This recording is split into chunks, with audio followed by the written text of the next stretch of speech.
Tonight on the Black Channel, let's discuss the elements of a high-tech media lynching.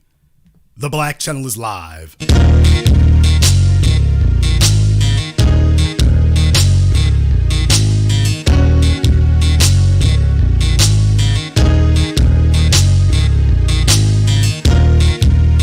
Unapologetic, unadulterated, and absolutely uncompromising. Greetings, brothers and sisters from around the world, and welcome back to the home, the haven, the stronghold, and the everlasting superfortress of intelligent black thought. We are the Black Media, and this is the Black Channel, and I am the Black Authority. And you are listening live to the only historically black college university of higher education and learning in the cosmos. You are, of course, welcome to join us. And join us you shall, because on tonight's program here, it's not going to quite be what you think, because I want to be comprehensive. I'm always trying to be comprehensive about these things, and I will continue to be comprehensive about these things. But I would like to discuss for you the elements and the components of a high-tech media lynching. First, what I would like to do is I would like to put it in a specific context. And I think right now the poster child for this is Kyrie Irving. If you all want to know why it is, there were certain black folk who didn't like the fact that we were pointing out poor strategy, pointing out that Kanye West, what he was doing was not a chess move, pointing out that when you're not strategic, you leave yourself open. We pointed these things out in particular, and now we have moved beyond just addressing an issue. When I did my program here last night, I was showing you all about how they were talking about Kyrie Irving here before. I showed you how they were talking about that. And I had shown you that these folks out here, what they had done is they were not happy. He needs to do more. He needs to grovel. He needs to beg. That's what it became about. That Kyrie needs to grovel and beg and be humbled. And I showed you an article written by a black female, because the hidden hand is always propping up puppets for that. And here we are yet again, showing you here from CBSSports.com. They found another one, Miss Jasmine Wimbish. Boy, ma'am. A little bit more phonetic adjustment there, and I think that name could actually be accurate here. If we could adjust that, Miss Wimbish. A little more phonetic adjustment there, and I got a feeling we could actually sum this up a little bit better for you, Miss Wimbish. But in any case, Miss Wimbish did this article. The Nets give Kyrie Irving 6 requirements to fulfill before he can return to team, per report. Now, folks, for those of you who are not familiar with your old English history, for those of you not familiar with that, they put you in the stocks. When you take a look at those things, they put you in the stocks. They throw fruit at you. They parade you through the town square. We're talking about tarring and feathering. So we're not actually addressing the issue. We're making an example. You ain't never seen anybody get the media being told there's a list of things they have to do. And you see this everywhere. 6 steps. 6 requirements. He's got to do 6 things. I'm reminded of the tasks of Hercules. That's how crazy this has gotten. That's how insane this has gotten. You know what? I would have been in favor of Donald Sterling keeping his team. I wasn't demanding that he sell the team. If he's going to sell it, it does no good if you're just going to sell it to another white man. Donald Sterling, I'm like, hey, I would like to give him 6 labors he can complete. Well, Mr. Sterling, you can keep your team. We've devised a list of 6 labors. That's perfectly fine for me. He could keep the team. The Phoenix Suns owner, he can keep the team. Let me give you your list of 6 labors that you will complete in the service and interests of black people. That works for me just damn fine. That works for me damn fine. I'm perfectly fine with that. He can keep the team. I'm going to give him a list of labors to complete in the interests of black people. Now that bank account about to start feeling a little bit light. You know, like the mafia when they bring you your envelope. Hey, the envelope's a little light. The envelope's a little bit light. Yeah, that bank account about to get a little light on you.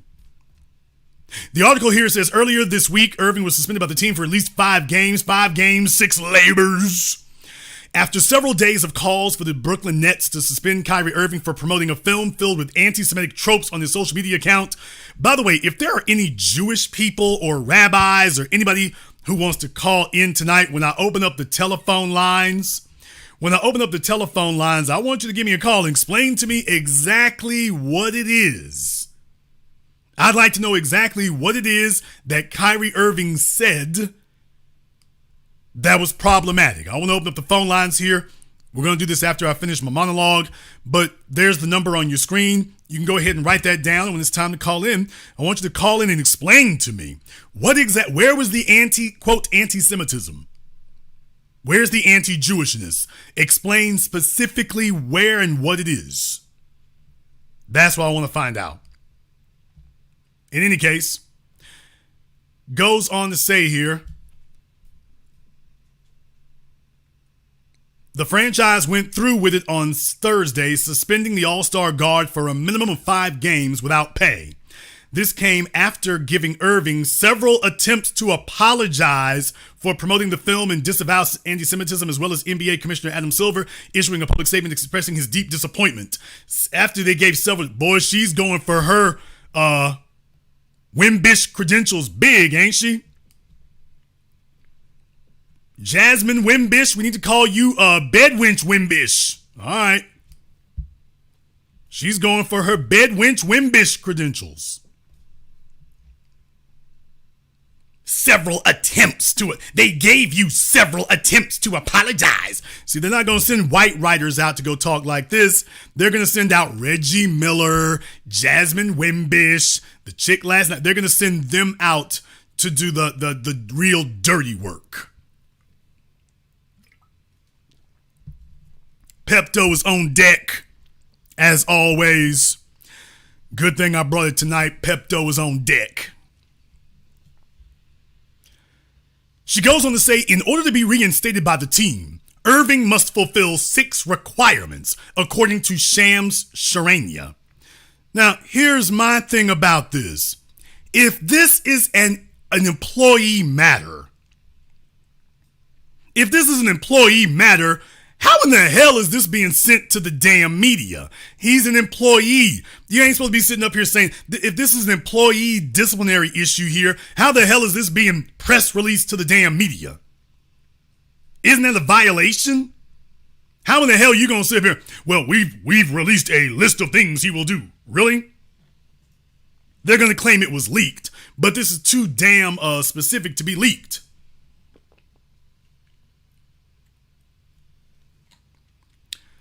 She says, number 1, apologize and condemn the film he promoted. He's already apologized, but they're saying he's got to do more.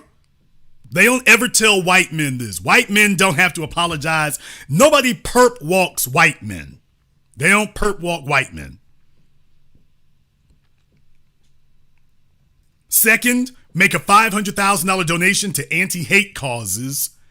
He already tried to do that, but they're like, don't worry, the ADL, the Anti-Defamation League, might not take your money, but there's plenty of other white organizations that will. And let's be clear, to all the dunderheads out there, I'm talking about, you showed it with Kanye. We went from Kanye to Kyrie. You all are some of the most inept, idiotic morons when it comes to strategy. It's the Jewish folk. It's the Jewish folk. It's the white supremacists are using that. You're trying to separate this out. There's no separating it. You're dealing with twin wings on the bird of white supremacy. And once again, the slow bus kids are getting caught up in semantics. Italian, Irish, Jewish. The hand of white supremacy is stone cold at work. And they found... First, they went for non-white people, Asians. Now they're going for white people who some folks say that their white status is in question. Their white status is not in question. This is why years ago in the new black media, we began using the terms white Latino. Because when you're black, they don't call you Latino. They call you Afro-Latino. When you are black, you're not referred to as Latino or Latina. You're Afro-Latino, Afro-Latina. So we clarified it. We clarified that. Because some of the boneheads here are sitting up here falling for the bait. Well, we don't need to talk about everybody. Let's narrow these down. The hidden hand is doing what it does. Let me ask you all a question here. How many of these folk at these organizations are not actually even Jewish? I know some of the slow bus kids eating the crayons and chewing their pencils won't get this. How many of these folk are at these so-called Jewish organizations and aren't even Jewish, by the way? How many of you all are making all kinds of assumptions and you're actually in error?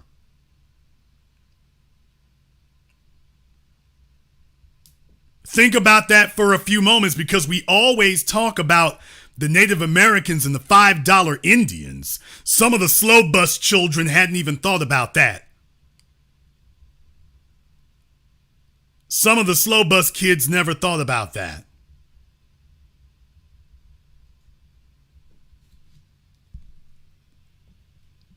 So what they'll do is they'll do what they always do with black folk. We're going to take money that is either from black folk or intended for black folk, redirect it to white organizations, and they'll tell you, oh, because remember, take a look what this says here. It says, make $500,000 donation to, quote, anti-hate causes.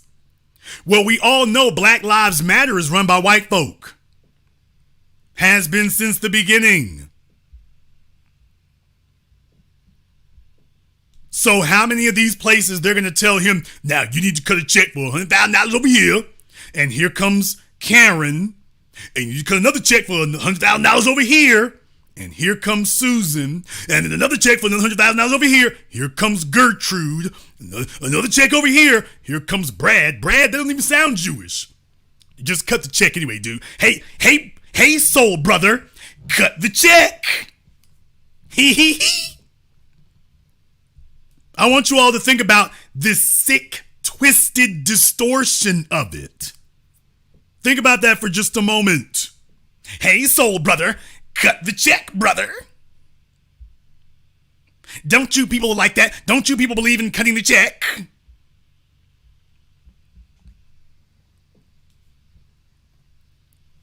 So they say they want him to do 6 things. Apologize and condemn the film he promoted. Make a $500,000 donation to anti-hate causes. Complete sensitivity training. Complete anti-Semitism training. I'll be damned. 2 sets of training. Meet with the ADL and Jewish leaders. Meet with the team owner, Joe Tsai, to demonstrate an understanding of the situation. Y'all, this doesn't sound like they're talking to a grown man. This sounds like they're talking to a child. To all of the boneheads, this sounds like they're talking to a child. Do you get that? By the way, to the idiotic boneheads I need to know something. The team owner, Joe Tsai, that sounds like an Asian name. Am I wrong? Am I wrong? No. He's an executive vice chairman of Alibaba. He's Asian. Was he Chinese? Okay, to all of the folks, it's the Jewish folk. Excuse me, the owner of the Nets is Asian. The owners of Comcast, yikes. Like I say, to boneheads and backward thinkers and the slow bus kids, they're really monosyllabic. Well, you see, what it is this group over here, they all work together in concert and in tandem, but I don't expect the lead pipe babies to put that together. You're going to go off and go chase one corner. I'm trying to stamp out the entire beast. And you talk about, well, Jason, if we can just cut off his big pinky toe, we can knock him down, Jason. You got to keep your eye on the big pinky toe, Jason. It's the big toe you got to get at, Jason.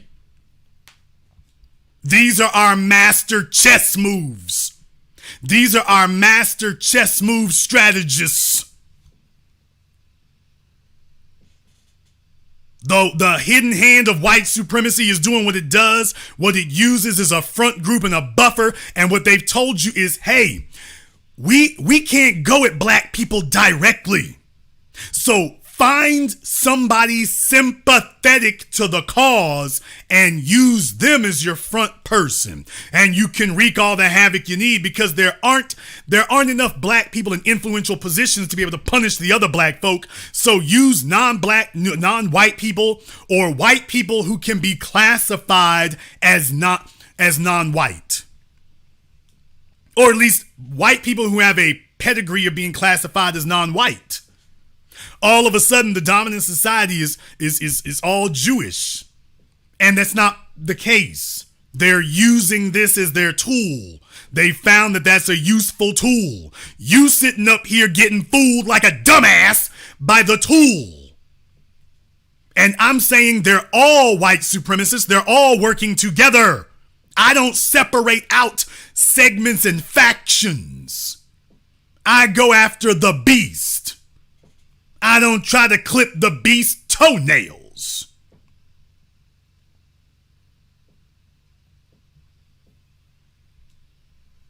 Somebody's hood rat mama in the chat room, she got triggered when I said that. Ma'am, if you're not teaching your kids to be more critical thinkers than that, you should have stayed off the pipe. But by the way, y'all, the owner, Joe Tsai, you can go ahead and Google him.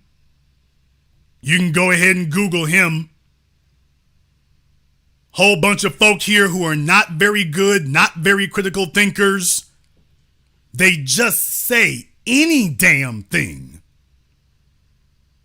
They've latched on to one word and told us we need to leave every damn thing else alone here. And then when I say, hey, no, think with your whole brain, not with your rear end, then they say, well, this is my stick, and I'm sticking with it. Okay, you know what? Let me go ahead and make this very, very clear to all the monosyllabic crayon eaters. By the way, here's the team owner, Joe Tsai, one of the executives with Alibaba, which means he's one of the richest men in the damn world. There he's got his generational wealth on deck right there, doesn't he? Come on out, crayon chewers. Well, Jason, you see, it's only one segment. You got to keep your eyes on the Jews. Oh, okay. All right. Even if I signed on to your absolutely ridiculous notion. By the way, I just read to you the 6 things that the Brooklyn, now I was about to say New Jersey Nets, the Brooklyn Nets are requiring. Apologize and condemn for the film, make a $500,000 donation, complete sensitivity training, complete Jewish sensitivity training, meet with the ADL and Jewish leaders, and then meet with the team owner, Joe Tsai, to demonstrate an understanding of the situation. Now, I find that step right there to be the most egregious and degrading. That's dehumanizing. This is a grown-ass man. You ain't his daddy. This is a grown-ass man. This is a grown-ass man. But by the way, I thought I would just sit up here and say, let me go ahead and show you the owner of the Brooklyn Nets who says Kyrie Irving needs to meet with me and then demonstrate an understanding of the situation to my satisfaction. When I told you all last night, this is butt-breaking. But I'm reminding you also that when they go in front of the cameras and put this information out in front of the world like this, we've gone beyond butt-breaking. This is now high-tech media lynching. We're going to make an example of him in front of the world. This is a high-tech media lynching. If you all agree with what you're hearing here tonight, give me a thumbs up in the chat room and hit the likes button for me. If y'all are not liking what you're hearing tonight, if you think I'm on the wrong road here, let me go ahead and just wrap it up. But if you like what you're hearing tonight, give me a thumbs up in the chat room and hit the likes button for me. But by the way, while everybody else has been talking about Kyrie Irving, I decided to go a little bit deeper. The team owner, the Twilight Zone boneheads like last week will tell you, well, I mean, he don't really want to do it. He just going along with it because they tell him to. Okay. He just going along with it because they tell him to. Some folks will just continue lying to sit up here and try to justify their idiocy. When you prove them obviously wrong and the facts completely refute their belief system, they don't abandon the belief system. They just go ahead and start sticking with it. Total lack of maturity. She goes on to say in her article here that many felt the Nets took too long to arrive at the suspension for Irving, but Sy wanted to give his all-star guard ample time to apologize. She back to that again. According to reporting from ESPN, Sy reached out to Irving on multiple occasions through text messages over the past week in an effort to try and figure out how to resolve the situation, but Irving never responded. You know, this woman who wrote this article, Miss Wimbish, she sounds like Jamel Hill, one of them chicks that the players didn't give her any play. They ain't really checking for her, and she is salty as hell as a result. The players ain't really checked for nothing like her, and she been salty as hell as a result. She strikes me as being one of those.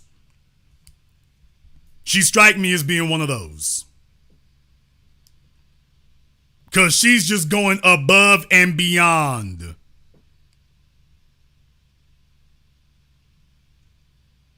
She goes on to say in the article here that Irving issued an apology late Thursday night, hours after the Nets suspended him, saying in part, to all Jewish families and communities that are hurt and affected by my post, I'm deeply sorry to have caused you pain and I apologize.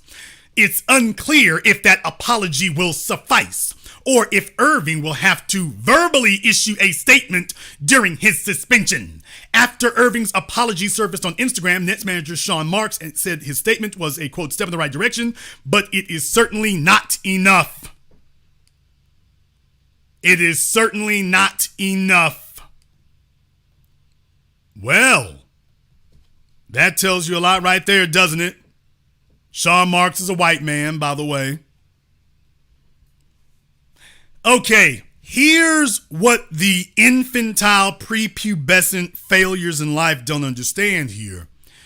Folks, they ain't never liked the fact that black men are getting too damn powerful and are getting too damn intellectually independent. None of them like it. None. N-O-N-E, none. Adam Silver, Steve Ballmer, Joe Tsai, it doesn't matter who you're looking at. Shahad Khan, they don't like this. So all the brain dead bums trying to say, well, focus on just Jewish people, focus on just that, focus on just the Jewish races, focus on just that, and you gonna give the other 98% a pass because you don't have an attention span capable of being able to deal with the whole problem. They're all in collusion together, and what they're doing is what I told you years ago. They getting the record straight for the next 500 years.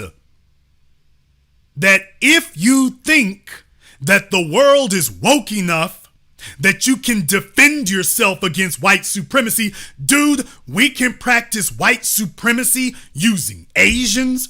We can practice white supremacy using Jewish people. We can practice white supremacy using Native Americans. We can practice white supremacy using white women. Shout out Jalen Rose. We can use anything for white supremacy. Now, to the next group of there was one dumbass in particular who was trying to talk about, well, you see, this is proof that the Jewish religion is more powerful than white supremacy. Interesting. So how many of the black Jews and black Hebrews have any of this power? How many of them have this kind of power? So far as I can see, only the white ones do. But don't let anything like facts and reality get in your way. The facts aren't helping you while you've got your little brain dead little belief. So don't let the facts get in your way.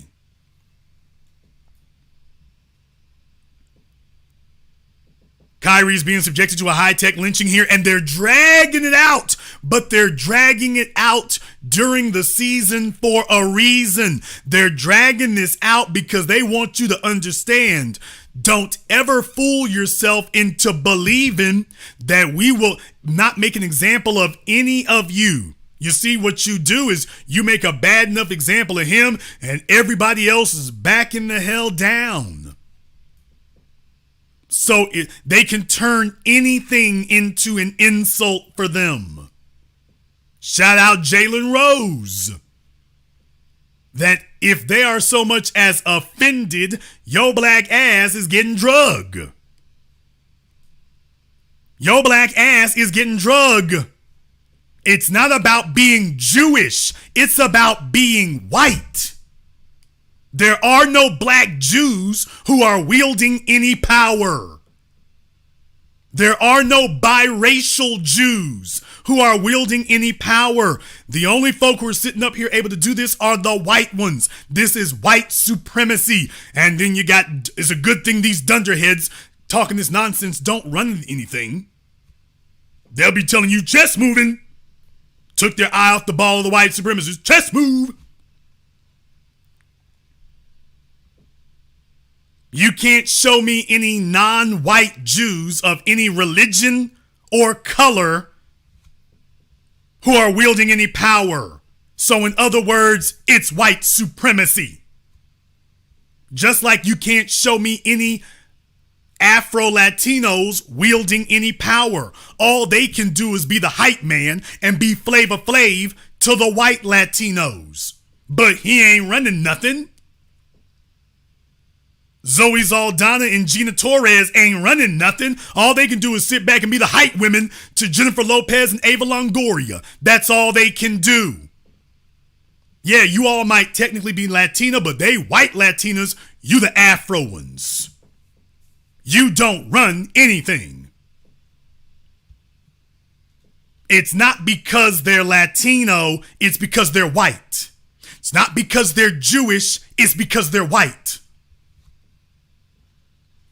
So I want to make sure that I spell that out in no uncertain letters so you all know the questions to start asking to shut down these people trying to distract us. Drake might be part Jewish. I think he is. Show me where his Jewishness, thus his whiteness, is honored among white people. Show me where Drake can go and get his whiteness honored. Show me where he can go and play his white card. Show me where Meghan Markle can go play her white card. If you ain't white, they don't care. And you can't argue or debate yourself into it. You either got it or you don't.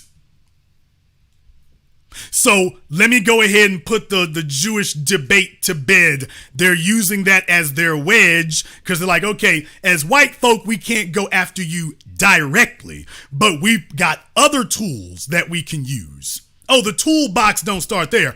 white men might not be able to go at you the way we want to. But we got other tools. White women, the white folk who we used to not classify as white, we can use them because they sure classify themselves as white. White women, Asians, Latinos, illegal aliens, we can do the whole damn thing.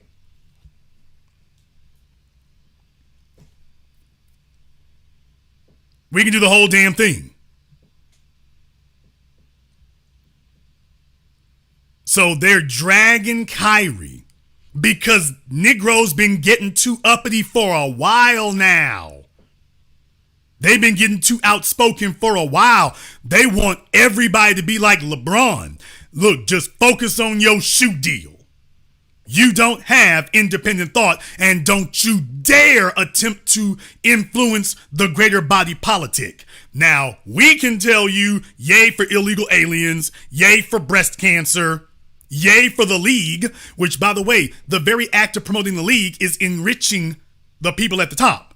So, of course, they're fine with that. Just be brain dead consumers, don't actually think, and certainly don't think any thoughts we don't want you to. So what they're doing is, the reason why they're making this drag out for so long is because they want the NBA players to start mentally and psychologically self-policing.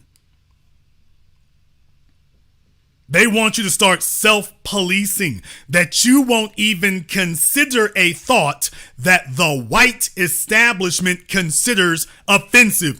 Let's be clear, y'all. Jalen Rose didn't need my damn help. He understood that the problem was that was a white woman he was talking about. He knows that was a white woman he was talking about. They are, him and his family already been in trouble about one white woman on the air. He knows that the issue is this was a black man rolling roughshod over this white chick. He knows that. And he knows that if this had been a black woman, they wouldn't have said nothing. He knows this. You know this. I know this. He knows this. So now they've sent the message to him. You better start self-policing. Don't think you gonna say anything. Now that he is afraid to say something about the white woman, don't you know he gonna back the hell up off of anything else? He's not gonna say anything that he thinks might offend them. He gonna back the hell up off of it. Which is the entire point. So you've got these white women getting black men fired from their jobs in consensual relationships. We're back to the Mann Act again. We're back to miscegenation laws. First you said if they're sexually assaulted. Now you're saying that even if you have a consensual relationship and she admits it was consensual, it's still a problem. It's still a problem. White men laying up with the damn staff all over the place. No issues. Black man does it. See, that's why they didn't want to show any pictures or nothing. They're like, hey, wait a minute. See, in professional sports, when you go from being a player to being a coach, that's really supposed to be a status downgrade. The guys on the court are supposed to be the thoroughbreds. The men on the court are supposed to be the most desirable. They're the most athletic. They're the most physically dominant. When you become the coach, you're supposed to be out to pasture. You ain't supposed to be sitting up here stacking them and racking them in the back of the place. You ain't supposed to be able to do that. They don't want that to become the image. You ain't supposed to be able to do that. You're supposed to be out the hunt. You're not supposed to be able to do that. So no, they don't want that image getting out there. They don't want that getting out there. They want to make sure that you're supposed to be sitting up here in the old folks' home. That's it. We don't want you exuding that type of masculinity. They don't want you exuding that type of unbridled masculinity. This idea that there's a married white woman turned her back on her husband and said, yeah, let me go over here. She's a married white woman and she threw caution to the wind to get with a man who already has a publicly promoted significant other, even if it's knee long. We don't want that. So she's stepping all the head coaches in the NBA that she could have been with. Think about this for a moment. Do the damn math. All the crayon crunchers, you ain't gonna like this, but do the math. All these white coaches in the NBA that she could have chased, she's got access to all these other men. She bypassed all of them for the forbidden fruit on the team that she was on. We want that to be the image? You want that to be the... Oh, hell no! Oh, no. Mr. Cy and Mr. Silver, they all on deck. Yeah, we ain't having that.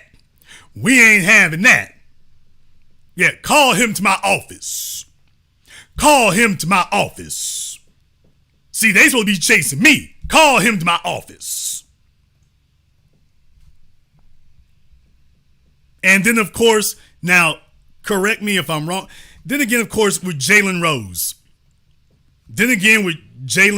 I mean, it's just one of those things where, you know, if folks didn't think about it here, you would have figured that he would have realized what the hell was going on. Some of these guys spend time in places and they ain't really thought about it. They spent time in places and they didn't really think about it. Jalen Rose used to be married to who? Oh, I'm not supposed to talk about that? Jalen Rose used to be married to who? Is it too soon? Is it too early? Is it too soon? Too soon? I forgot. Oh, he was married to who now? Oh, okay. Yeah. Is it too soon? Or is it too soon to remind people that Jalen understood, I'll be damned, they already went at him once. Now we coming back around again. He's like, hey, dude, they ain't gonna quit this. Bruh, let's be clear. That's the kind of white woman that only white men are supposed to have access to. She wasn't some big gremlin looking heifer. So like, hey, keep your big black mitts off of that. So as far as they're concerned, they took a L. They took a L. As far as the dominant society is concerned, they took a L on that one. All they can think about is this tall black Negro was just ravaging this white woman, just ravaging her. I bet you can hear the screaming down the block, just ravaging. And they've been waiting to even the score ever since. Folks, this doesn't change for the young people. I'm not being hyperbolic. When I say young, for those of you who are teenagers and whatnot, y'all got to understand, a bunch of my listeners, you weren't even born when O.J. Simpson was on trial. Y'all got to understand, we're going on 30 years now. Some of us have gotten old. Y'all forgot. We're going on 30 years since OJ was on trial. 30 years. A number of people in my audience here, if you're 27 years or younger, even if you were, if you're not 38 or 39 years old, you don't remember any of this. OJ Simpson, every time they showed his picture on TV, they showed him next to Nicole, and white folk got the message. Hey! Not only is this Negro flagrant with it, she is as blonde-headed as she can be, as blue-eyed as she can be, and she stepped around all these white men so she can have him. Oh, nigga, we gonna get you at some point. We gonna get you at some point. And they took him to court, and they were like, man, we done stacked the deck. We got the corrupt cops. We got the LAPD. Man, how can we lose? Here comes Johnny Cochran. You can lose. You can lose. And as we saw, they carried a vendetta ever since. When OJ finally got out of prison, the first thing he did was go to a bar. Man, them folks was mad as hell. White chicks dripping all on him. This nigga fresh out the pen. He fresh out the pen. And they were dripping all on him. OJ understood. He has always understood. And Jalen Rose understands. He's always understood. If he didn't understand, he got his wake-up call now. He got his wake-up call now. If he didn't understand, he got the wake-up call. So they are putting all the Negroes in the Nigga Basketball Association, they putting all of them on notice. Hey, y'all better back down.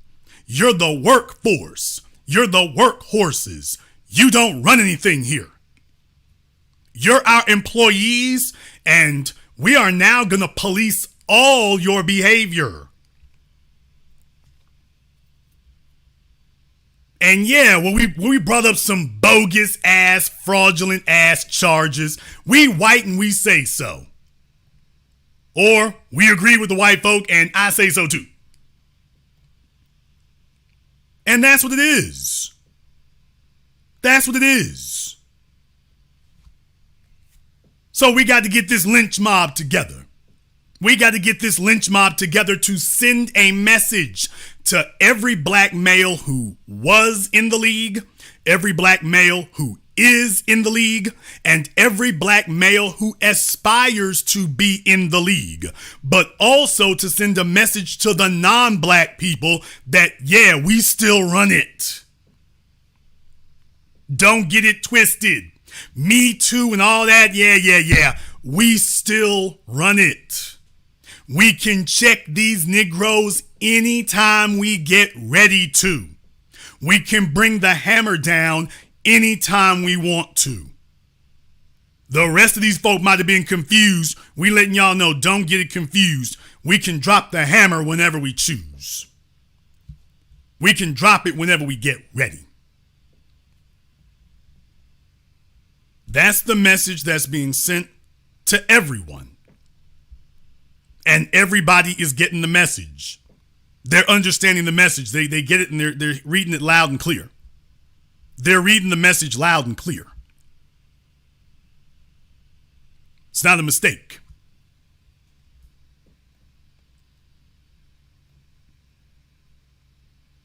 I want to bring this up a little bit further. And put this in a wider context. Now that we dealt this in a specific context of high-tech media lynchings, I want to bring this in a more broad context. Let's go up about 10,000 feet. We've been down here on the ground right now. Let's go up about 10,000 feet. Usually when you turn on the news and they talk about crime, they're always showing black folk, particularly when it comes to catalytic converter theft. You've seen this become a thing since the pandemic jumped off. And in particular, they're always showing black youths. They're showing black teenagers. Remember them in Chicago? They were chasing 4 of them. They had the damn helicopter out to chase 4 teenagers for catalytic converter theft. Not saying that that's not a crime. I'm just saying, by the way, couldn't help but notice y'all always willing to do that. Well, for those of you who live in California, there's been a big sting that happened. Posted this on my Twitter. Big sting that occurred, and man, a picture is worth 1,000 damn words, because nothing changes. Whenever they're dealing with the street level where the lowest amount of money is being made and the most amount of risk is being taken, when you're at the street level, the street corner level, the dirty work level, where the least amount of money is being made and the most amount of risk is being taken, they always showing black folk, but what they don't tell you is, okay, who's paying these kids to do this? Somebody got to be way up the damn ladder. And lo and behold, in Sacramento, man, y'all ain't doing it. Y'all doing it big. They're not doing it. Y'all in Sacramento, y'all ain't just doing it. Y'all doing the damn thing. This is from the NBC affiliate out there, and listen to see how far this goes. Tonight, the nationwide crackdown on this growing epidemic of car part thefts in what officials are calling a $500 million criminal enterprise. They're blatant. They'll just roll in here, they'll look up the camera, they'll have a mask on and walk right by. They don't really seem to care. They can roll underneath one, 30 seconds, roll back out, and leave. This surveillance video showing thieves stealing 9 catalytic converters from school buses in New Jersey. At this RV storage facility near Dallas, they moved with breathtaking efficiency. I guess they look at it as a shopping mall of catalytic converters. The converters are embedded in the exhaust systems of most cars and trucks, making auto emissions less harmful. They contain precious metals, including rhodium, palladium, and platinum, whose value has skyrocketed in recent years. Let me stop right here just to make an historical anecdotal note. Where do you get these precious metals in the first place? Rhodium, palladium, platinum. You get these out of African countries, so they're stealing it already. They're getting away. They're making money off you on the front end. Now they're coming back to get more money on the back end. Just thought I would point that out. Some of the metals, $26,000 an ounce. So you can see why, it's very expensive repair to make, number one, but number two, why it's such a common crime. Federal authorities raiding this auto parts shop in New Jersey, arresting 21 people in all across 8 states. The defendants charged today are accused of buying the stolen converters, where they go for $1,000 on the black market. One of the accused, Naveen Khanna, posted a photo of a catalytic converter necklace with... he was flagrant. I think this was the guy who actually owned the auto parts shop in New Jersey. And what he was doing was all these places around the country, particularly out of Sacramento and Oklahoma, they were stealing catalytic converters. They would sell them on the black market. He would buy them up in huge amounts. He was making hundreds of millions. And what he would do is he would send them off to refineries. I got another piece that deals with him in particular. He's the end of the chain. He sends them off to the refineries. And the refineries not asking no damn questions, by the way. Not asking no damn questions. The winking face emoji on social media. Authorities raided his $1.7 million New Jersey home. Crime pays? $1.7 million New Jersey home like Paul Castellano? Crime pays? That's all I can think is crime pays. Photo of a catalytic converter necklace with a winking face emoji on social media. Authorities raided his $1.7 million New Jersey home. He could not be reached for comment today. In Oklahoma, multiple law enforcement agencies raided a Tulsa facility where they found them stacked in piles. The National Insurance Crime Bureau says 12 times as many catalytic converters were stolen in 2021 compared to 2019. The crime wave turning tragic last April. Houston Deputy Sheriff Darren Almendarez was shot and killed when he tried to stop thieves from stealing his converter. We're tired of this crime in our community. We're tired that people aren't even safe to go out to the grocery store. This is a cop. This is a cop that's just out with his family. It could be any one of us. The defendants in today's arrest are charged with various offenses, including transporting stolen property and money laundering. They face decades in prison. FBI Director Christopher Wray said in a statement tonight that these defendants stole hundreds. So this is what they're doing here. And the folks making the money on it, man, it's for real. You're at the street level and that's all you getting. Now, this is the other story here about this case. This is from CBS in Sacramento. Open your eyes. A nationwide theft ring busted tonight. 21 people. Okay, first of all, will you all take a look at that? I think that's an MRAP.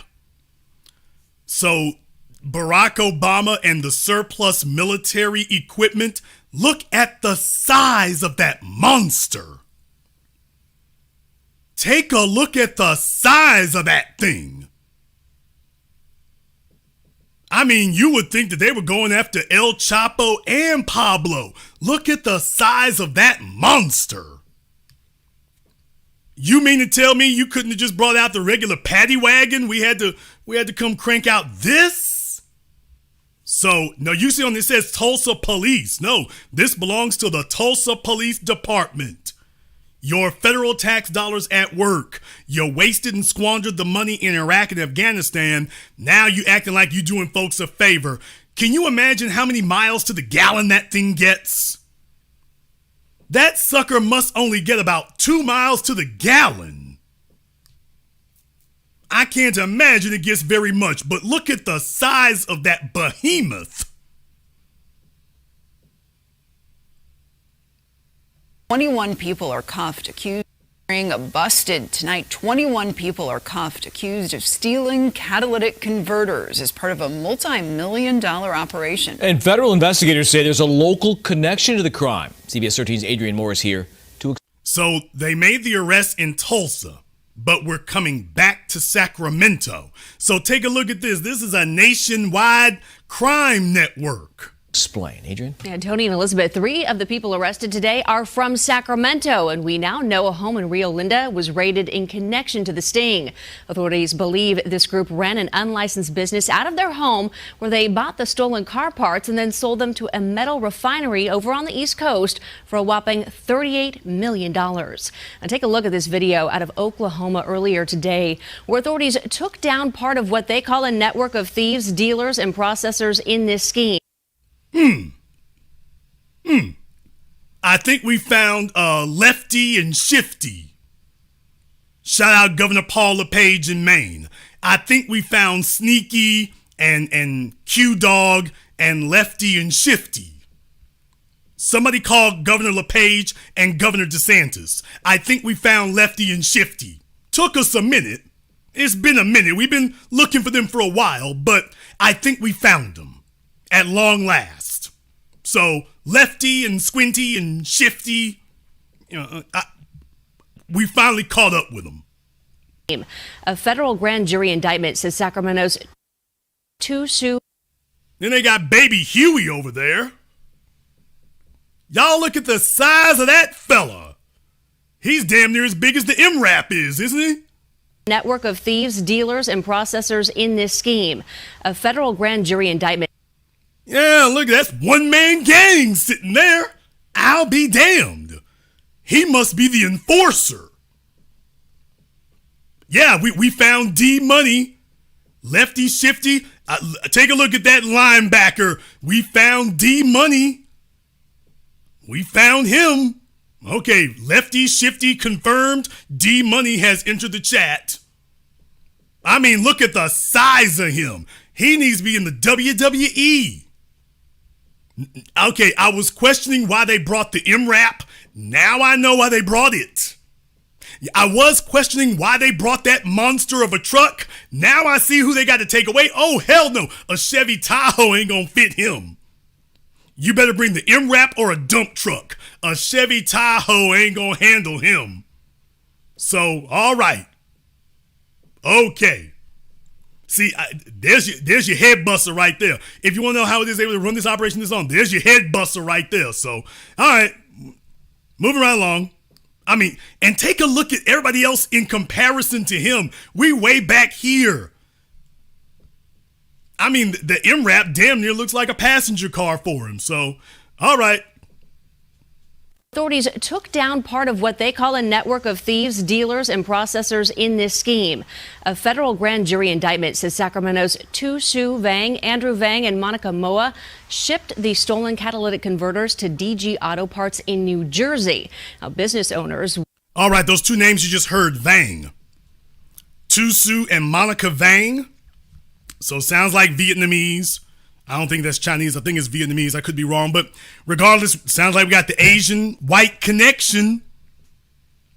Got the Asian white connection going on.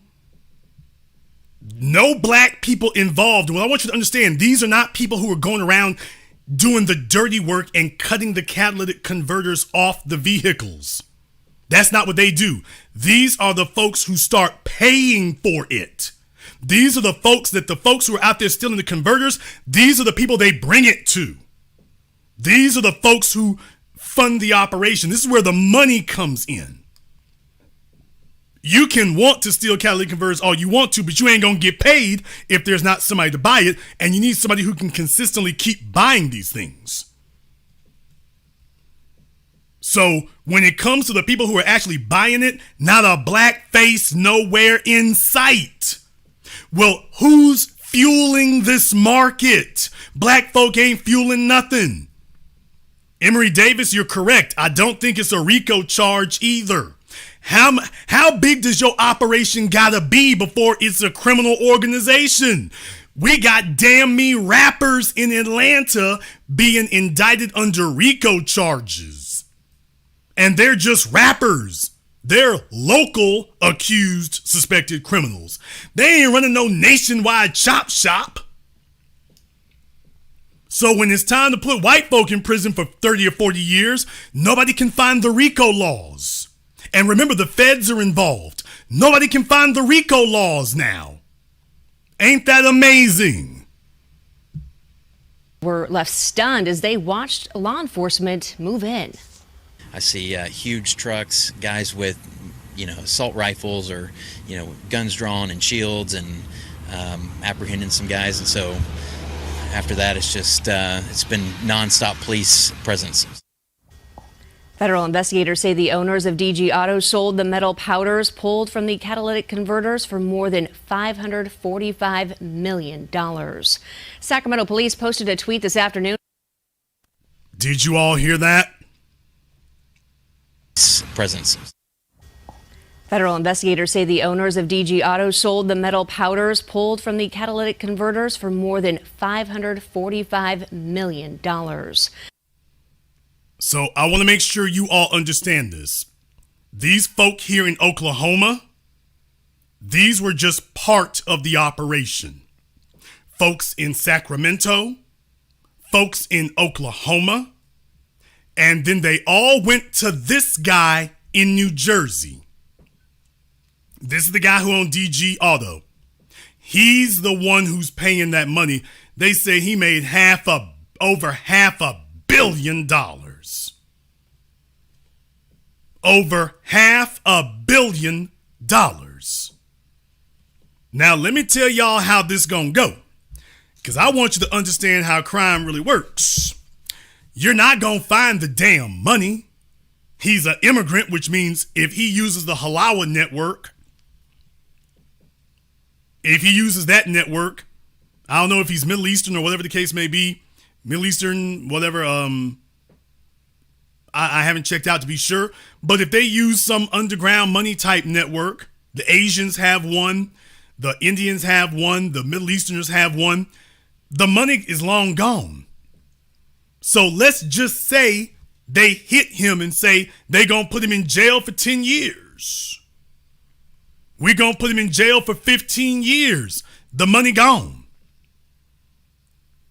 The money gone. Think about that for a moment. The money's gone. So he's made $500 million, and think about it. It may only cost him 10 or 15 years. Maybe.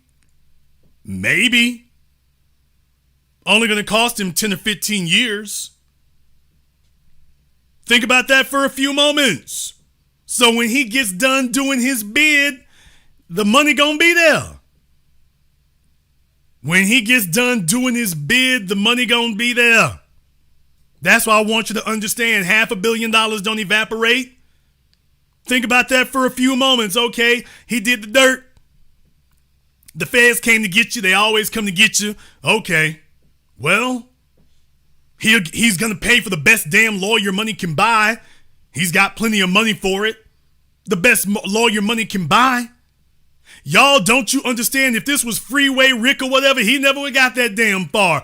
They would have the whole damn, forget just having him in his house, they'd have the whole damn neighborhood locked. You couldn't have been black and gone on this damn long with this. With this little old shop they got. And by the way, is anybody talking about going after the refiners? He got this whole damn wrecking yard. Is anybody talking about going after the refiners that he was giving these parts to? Anybody talked about going after them? Or you just gonna stop here?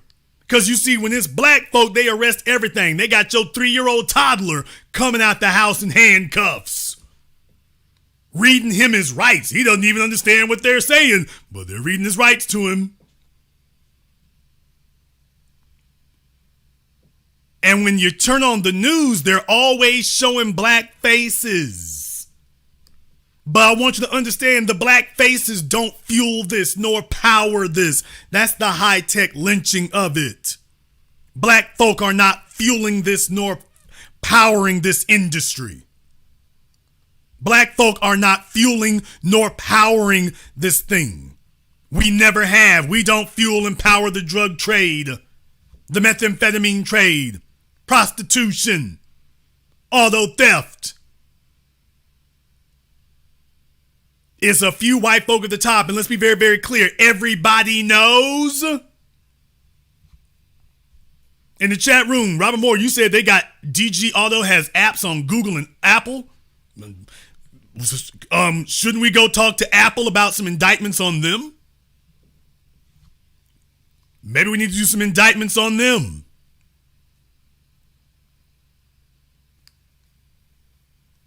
So when we talk about these things, they always show black folk, but I'm reminding you yet again, that's the high-tech media lynching. The folks who actually pay for this, it's the same thing it's always been. And everybody knows, let's stop the bull jive. How the hell you got an operation this damn big and everybody doesn't know? How can you have an operation this large and everybody in the neighborhood don't know? That's the spot you go to drop off them catalytic converters. How you got an operation this damn big that the feds have to bring in military equipment and hundreds of operatives and everybody in the neighborhood don't know? It's little ass Tulsa, Oklahoma. Everybody knows everybody there. Everybody knows that's the spot. When they sitting up here moving this much damn weight,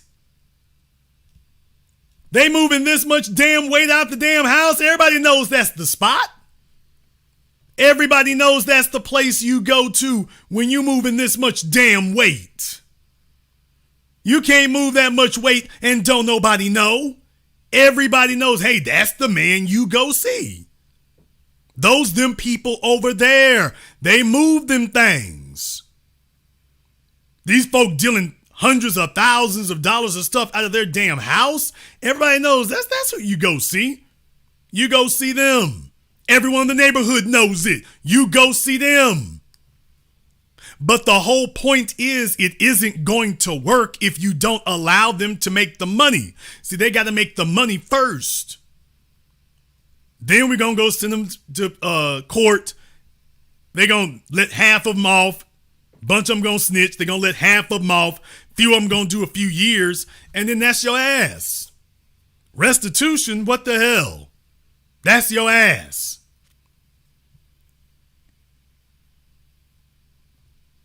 Trying to show you about a high-tech lynching. Trying to show you about a high-tech lynching.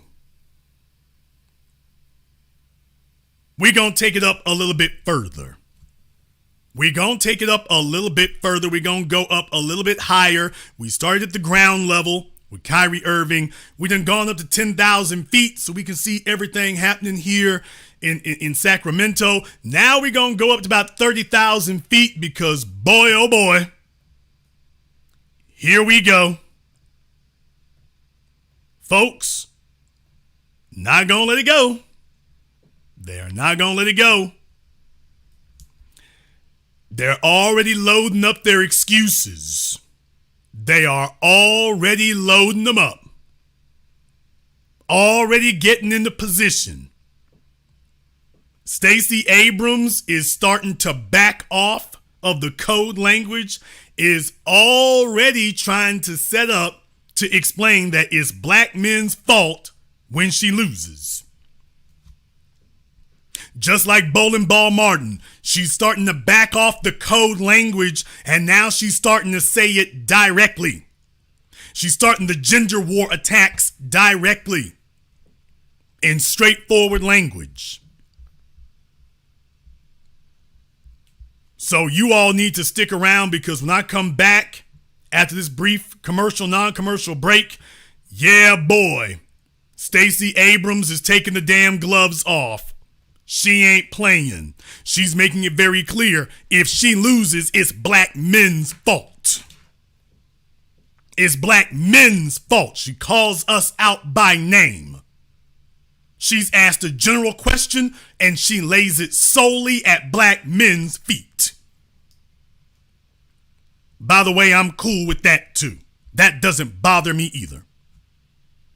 We're going to go ahead and address that when we come back from this very brief non-commercial break.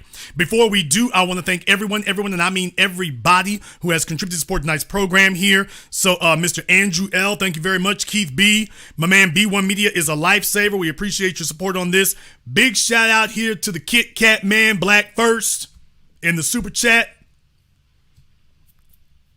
Thank you very much for your support there, brother. We appreciate that. That's what it means to be supported, and that's not lip service. That's real service. So, big shout out here to the Kit Kat man.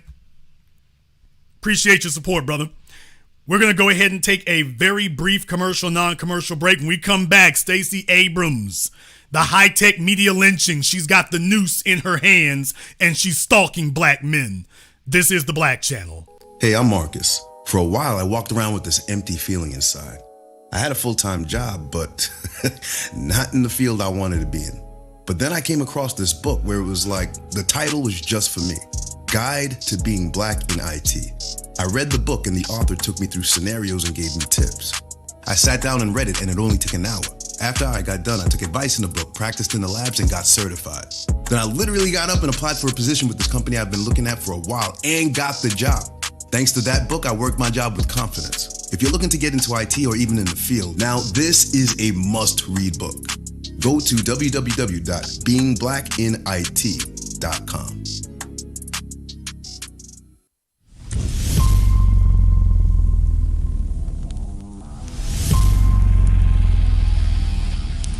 I am black first. I am empowered.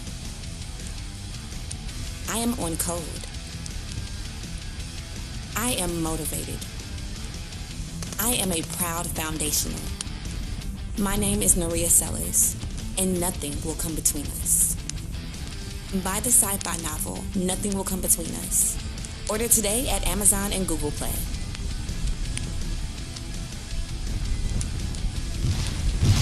Visit spiritofo1811publishing.com. Our story, our family. Join 6zeros.net, a forum built to discuss all things relevant to black people. On our forum, a check doesn't mean you're famous. It means your blackness has been verified by our staff. Sorry, Chad. We also have premium merchandise with same-day shipping on most orders.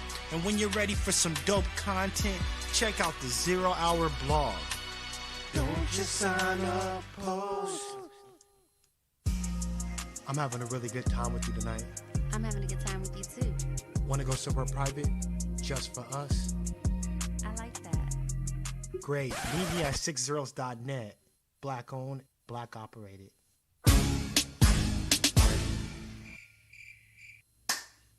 Hi, this is Brenda Starr, creator of Poetry with a Purpose and author of the book Pressed But Not Crushed. Pressed But Not Crushed is an anthology of political poems that address current and historical issues in American descendants of slave population and African American population.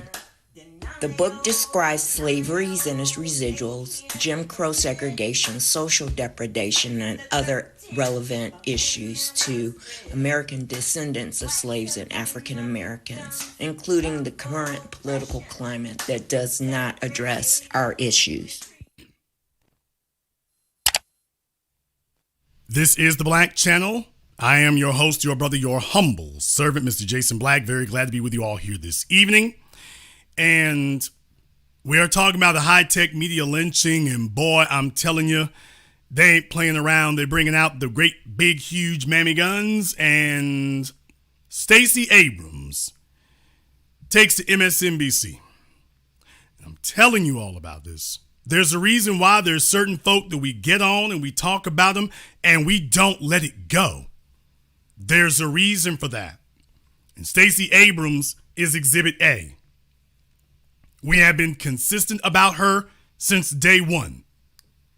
We have been consistent about her since day one. And now on the eve of the election in Georgia, she goes on this guy Velshi here on MSNBC. And lo and behold, he asks her a question. and listen to what she has to say here. You know what? I'm going to start it from the beginning. I wasn't actually going to start from the beginning, but it's the first thing he asks her, so, or at least it's the next thing he asks her. Let me go ahead and just start from the beginning. It doesn't take very long to get to the point. We know that polls are a snapshot. The question is, who are you taking a picture of? And for many of the pollsters who are polling Georgia, they are looking at a state that looks like Indiana, not a state that looks like Georgia, where we have seen record turnout from African American voters, record turnout from Latino and AAPI voters. We are seeing dramatic. All I can say to that is,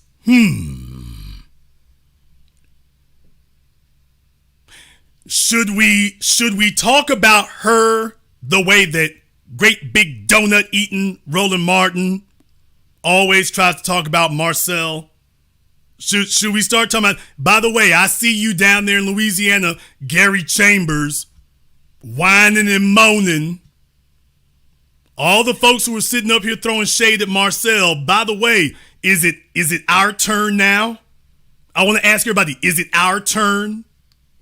Is it our turn yet? Is not our turn? Is it not our turn yet, or it is our turn now?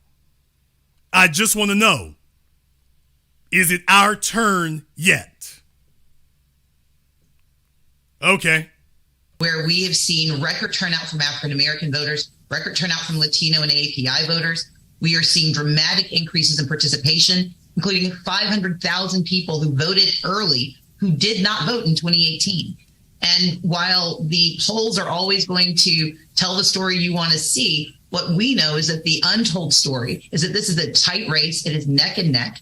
And we believe that we are on a path to victory if we can get all our voters turned out and if they can navigate the difficulties put in place by Brian Kemp and Brad Ratzenberger to not only game the system, but to suppress voting in the state of Georgia. So the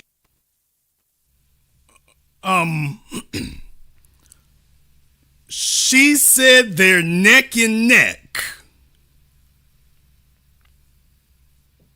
She said it's a tight race and we're neck and neck.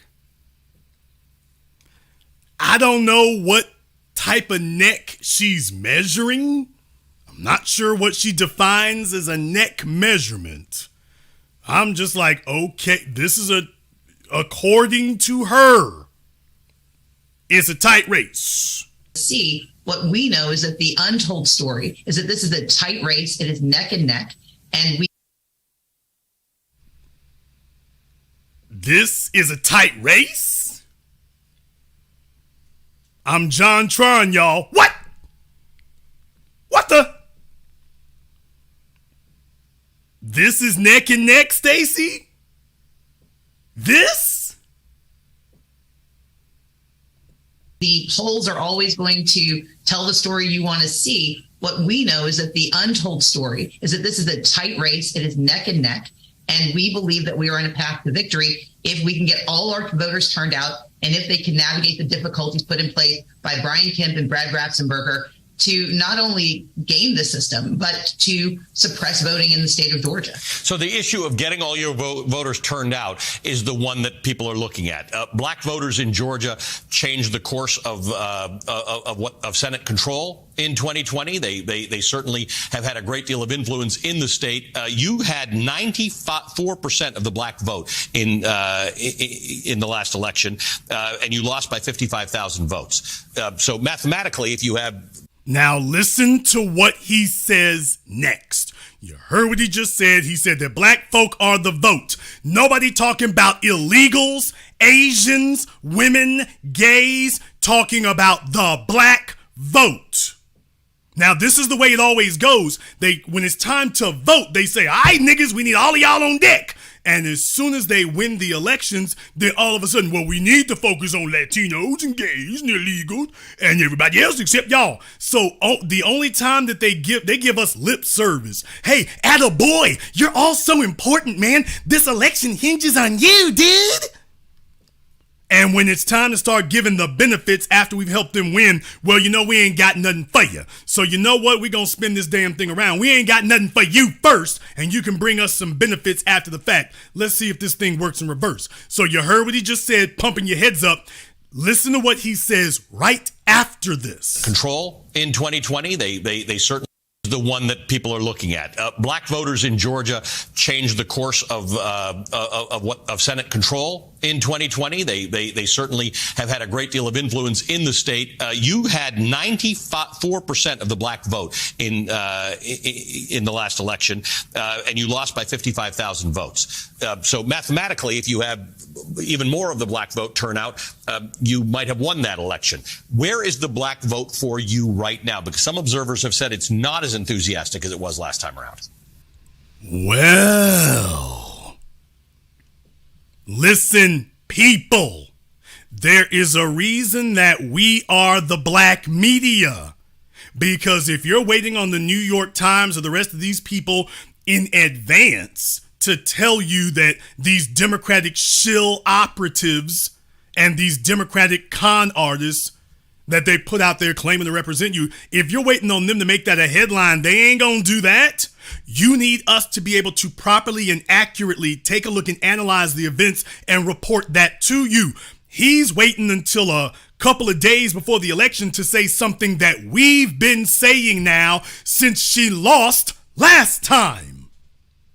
We've been saying this since she lost last time, and he's acting like he's breaking news. He's acting like he's breaking news. We've been saying this the whole time. We've been saying this the whole time. Andrew Gillum in Florida. We were saying this the whole time. Stacey Abrams, we've been saying this the entire time, and they were acting like we didn't exist. Now, all of a sudden, they ain't playing quite so dumb anymore, but they wait till the last minute. Well, there have been some outlets. Why don't you tell us who those outlets are? By the way, let me go ahead and play that one more time so you can hear what the hell he said. And you lost by 55,000 votes. So mathematically, if you have even more of the black vote turnout, you might have won that election. Where is the black vote for you right now? Because some observers have said it's not as enthusiastic as it was last time around. Who are the observers, Velshi? You can say Jason Black, sir. You can say that. You can say Tariq Nasheed. You can say that, Velshi. You can say Professor Black Truth. You can say that, sir. Who are these observers you're referring to that you ain't naming? Who are these observers, sir? He just said there are observers. Notice he didn't say journalists. He didn't say politicians. He didn't say cable media outlets. He didn't say writers. He didn't say pollsters. He said observers.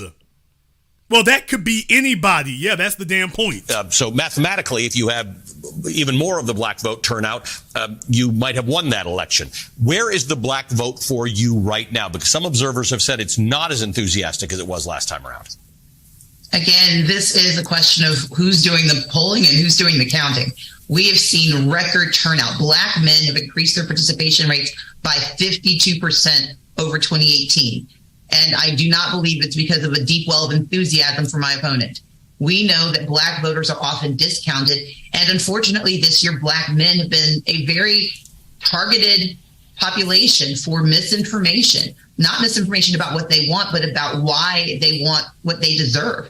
And my campaign has been the only one that has very intentionally, thoughtfully, and consistently reached out. That has been misconstrued as concern when it indeed is just respect. So he asked her about lack of enthusiasm, and she immediately goes to attacking black men. Immediately goes to that. Doesn't say a word about black women. Doesn't say a word about black women, as if everything with ovaries in the state of Georgia can't wait to vote for her. Doesn't say a word about black women because the Democratic National Convention and her white masters have gotten together and said, hey, when this is all, just like with Keisha Bottom B up there in Atlanta, when all of this is over, we need to be able to hang this on somebody to get them niggas back in line. We need to make sure that we put this in place so we can get these niggas back in line. And we're going to go after the leaders. So when this goes south, we need to set this up that we know who we're going to go after. So you go out there and make it clear this is on black men's. This is on black men's now. If black men's do what they supposed to do, then everything okay.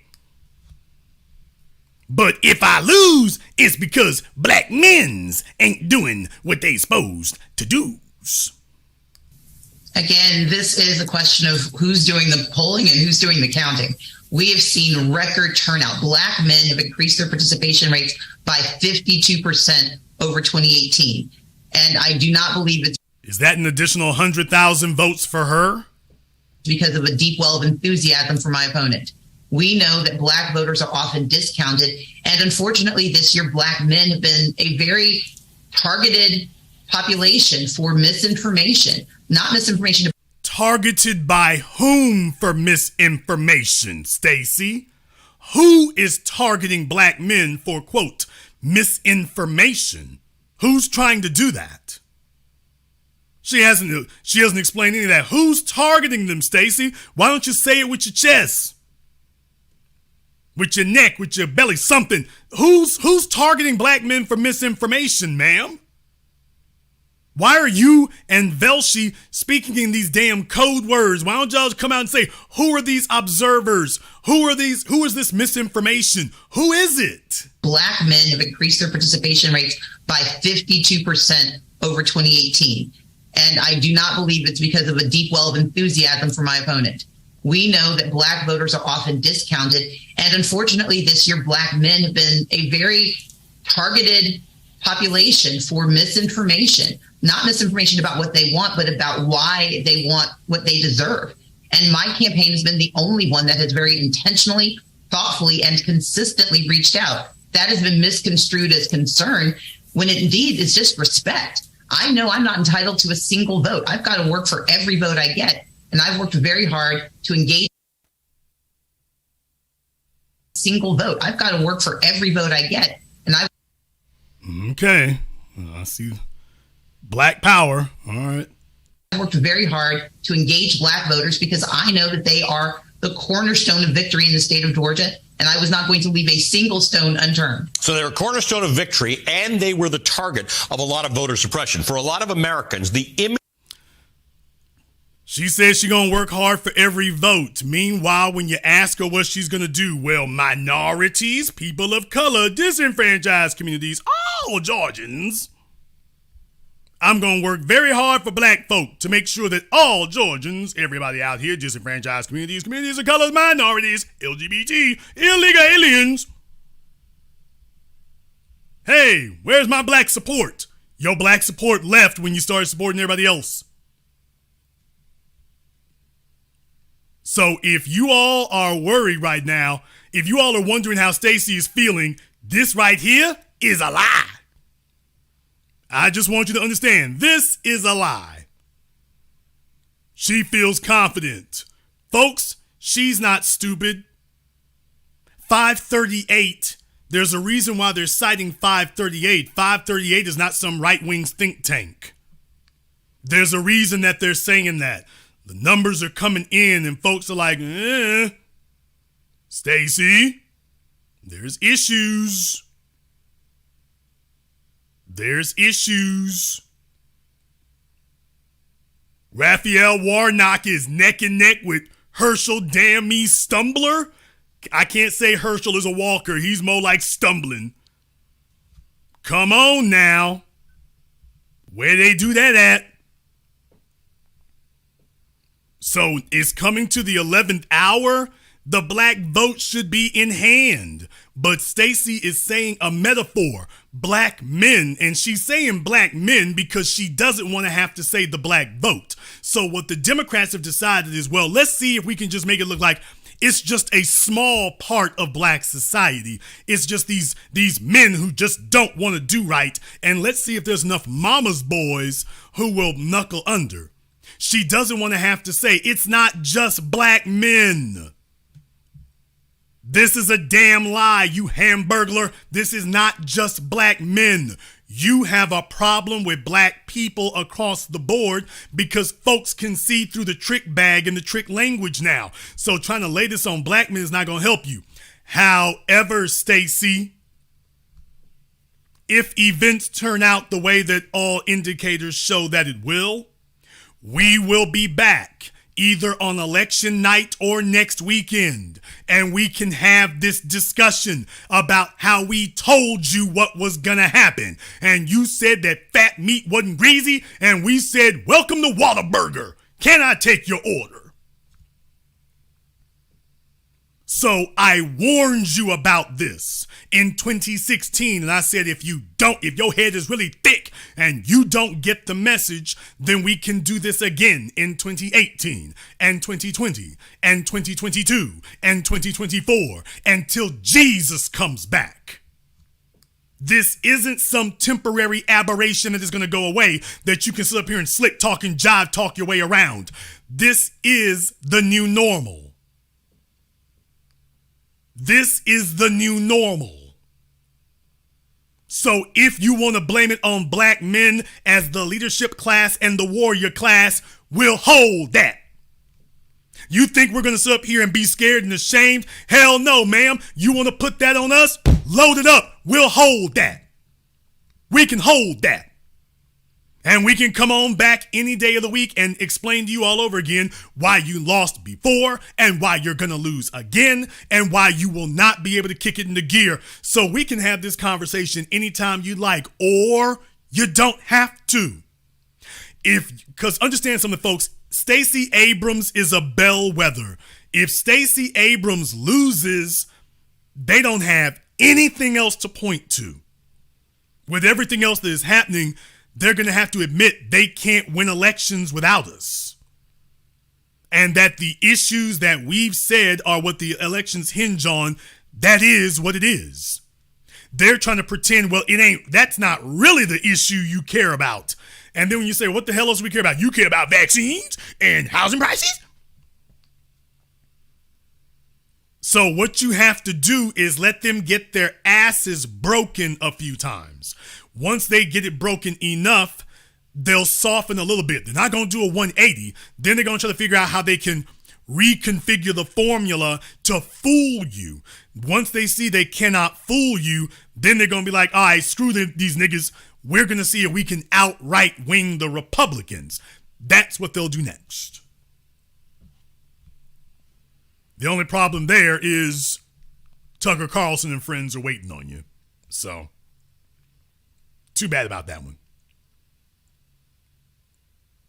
The high-tech media lynching is in full swing, and the black media is on the job.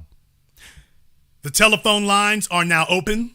The number is 646-787-1933. That's 646-787-1933, your personal access code to the black media. Very glad to have you all with us here this evening. And once again, I want to thank everybody who has contributed to support tonight's program here on PayPal and CashApp. So Miss Brenda Starr, thank you very much here. And the Kit Kat Man, Black First, big shout out to you as well here. Thank you very much for your generous contribution here tonight. That's the kind of thing we like to see. And if you all want to contribute on PayPal, CashApp, or Super Chat, definitely go ahead. The links are in the description. And also my mods will go ahead and post it up for you here as well. But the telephone lines are now open. The number is 646-787-1933. That's 646-787-1933. You're definitely inclined to call us here. And if we have any rabbis or Jewish people or whatever, if you can tell us what it is that Kyrie Irving did wrong, we definitely want to open up the telephone lines and give you a mic so you can go ahead and explain to us exactly what is it that Kyrie did wrong. What is it that he said that was anti-Semitic, that was anti-Jewish? Tell us exactly what it was, not inferences. Tell us this is exactly what it was so that we can all have a very clear, common frame of reference for exactly what the problem is. All you have to do is, if you're in the chat room and you've been listening or whatever, all you got to do is tell my mods you want to speak. All you got to do is tell my mods you want to speak. Let them know. Let them know you want to talk, and we'll make sure that you're bumped to the front of the line. So you don't have to worry about being heard. The telephone number is 646-787-1933. That's 646-787-1933. Telephone lines are now open. Let me go ahead and see if we can grab a few phone calls here. Let me get caller from area code 347. You're on live with the Black Channel. What's your name? Where you calling from? Hello, this is Stephen calling from the Bronx, sir. Stephen from the Bronx, what's on your mind? Man, I've been waiting to give you a call because you're right. What did Kyrie do wrong? He didn't do anything wrong. And I think that he should actually sue the Nets for like $50 or $100 million because he didn't do anything wrong at all. He posted a link to a film, and that's it. That's no grounds for anything. He's got a case there. He should not be able, to buckle down. And the only thing he's saying is that he's an Israelite, which we are, but we don't know. They want him to be a Christian, and there are no Christians in the Bible. It's all made up. That's the slave master religion. Well, definitely they want to make an example of him. That's the most important thing. They want to make an example. Thank you very much for giving us a call. Let me get caller from area code 571. You're on live with the Black Channel. What's your name? Where are you calling from? My name is Shakir. I'm calling from Arlington, Virginia. All right, Shakir from Arlington. What's on your mind? Yeah, I had written in the chat that if I were Kyrie, that I would sue the Nets and the league too. But anyway, these Hebrew Israelites, let me tell you, man, they believe that these Mexicans, they're all teamed up with them. And I heard you say something that they were on the outskirts of Tariq's, affair. See, that's the problem with us. We get on all these different pages. And it's just disgusting. I'll land my plane. Thank you very much for giving us a call here. And like I say, they were at the edge of things. It wasn't like they were in the middle of it. They were off in a little corner by themselves. So it was far from being anything of any significance. However, it's just the principle of the thing. Just the point of it was really a thing right there. But it's good. Fly your banners openly. I've always told you I'd rather have an honest enemy than a false friend. So fly your banner openly. Fly your banner openly. Put it up in the air. Let me get caller from area code 954. You're on live with the Black Channel. What's your name? Where are you calling from? Yes, brother. Rondé, aloha. Hope you're in good health and spirits, man. All right, Rondé, what's on your mind? It's who yes, sir, brother. It's who we support and who supports us, or at least say they do. What our people are going through right now and at this time over this foolishness is that we cannot support any more of these cats. They're on their own. And what you've brought out, you and I had our differences, but we're on code on this for real. And what bothers me is that our people, if we don't have word, conviction, courage, and being on code, none of this means nothing. If you guys are going to go back and punk out and apologize, and this is going from Kanye, Kyrie, Kamala Harris, Ice Cube, a bunch of others that are out there. If you're going to punk out and do this, we don't need you. If our people... Thank you very much for giving us a call. Folks, keep it short now. Let me get caller from area code 469. You're on live with the Black Channel. What's your name? Where you calling from? This is Thomas calling from Dallas, Texas. Thomas from Dallas. What's on your mind? Yeah, Jason, this is exactly what they did on the plantation. They would take one man and tie him to a tree and buck break him in front of the other slaves. And this is exactly what they're doing to Kyrie right now. Because he absolutely did nothing to deserve what he's getting right now. So it's just a public buck breaking right now, and what they didn't expect that the new black media was going to be on their back this weekend. I mean, that was an amazing display of black people coming together from the new black media, letting them know that we're not going to stop what we're doing. We're going to keep on pushing forward with the reparations talk, and they throwing everything but the kitchen sink at us at this point. So I advise every black person, Foundation of Black Americans, to to keep your head up, because the fight is not going to be easy. Thank you, Jason. Thank you very much for giving us a call here tonight. Let me get caller from area code 240. You're on live with the Black Channel. What's your name? Where you calling from? What's going on? This is Clay from Tacoma Park, Maryland. Clay from Tacoma Park. What's on your mind? Yeah, I just wanted to say, first off, it was a very beautiful reparations rally. I was there myself. And I just wanted to say, me personally, I don't really like the lynching that they're trying to do with Kyrie. I personally think that is blown totally out of proportion.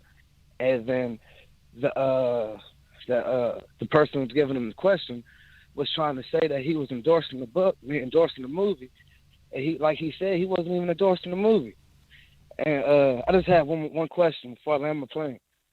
The question I had was, Jews, since they want to be labeled as a race, why don't we just label them as a race and just throw them in as for the along with the white supremacists for all the crayon eating niggas who don't understand? Because we already have that. You got to understand, like when you use terms like Jewish and whatnot, and I had Morris Levin, who was in my first documentary, 7 a.m., and I asked him about that.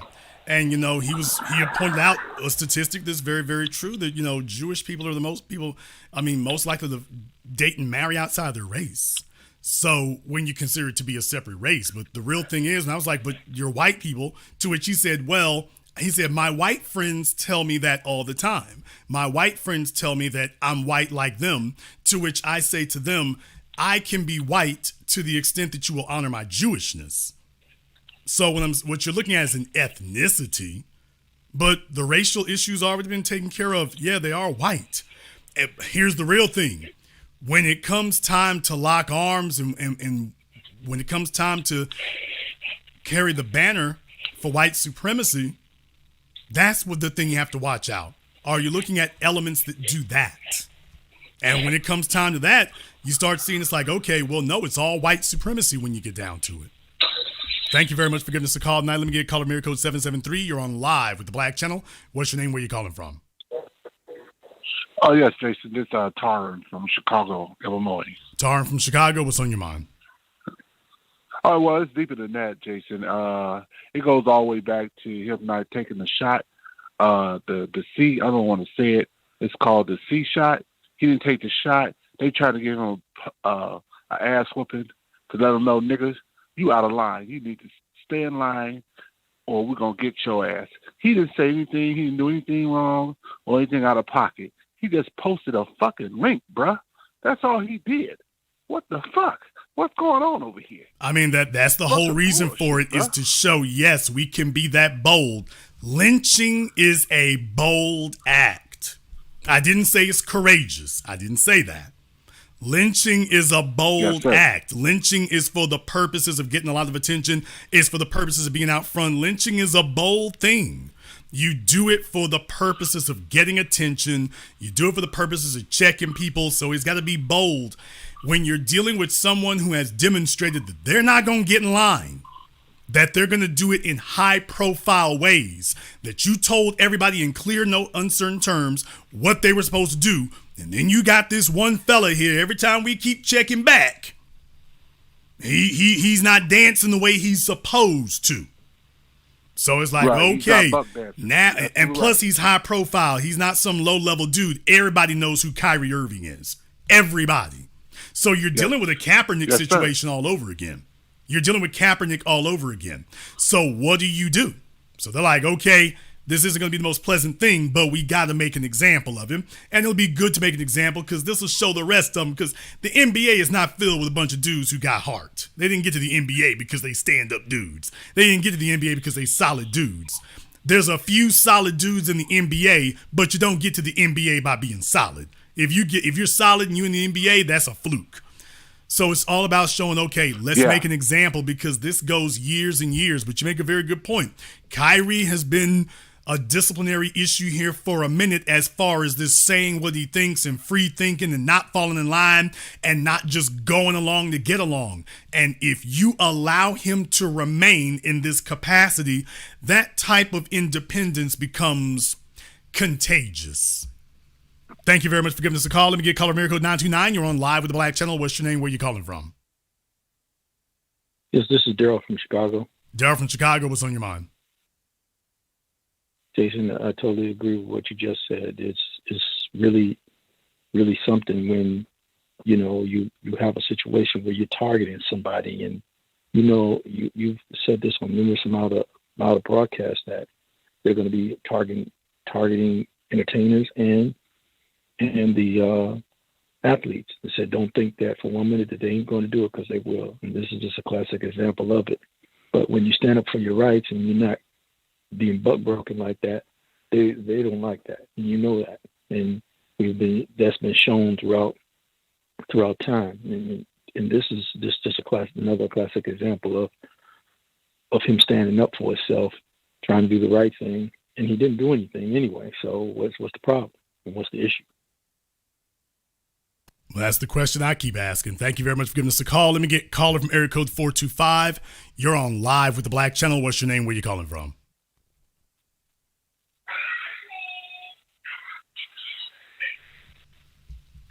Okay, caller from 425 is at the daycare. Caller from area code 617. You're on live with the Black Channel. What's your name? Where you calling from?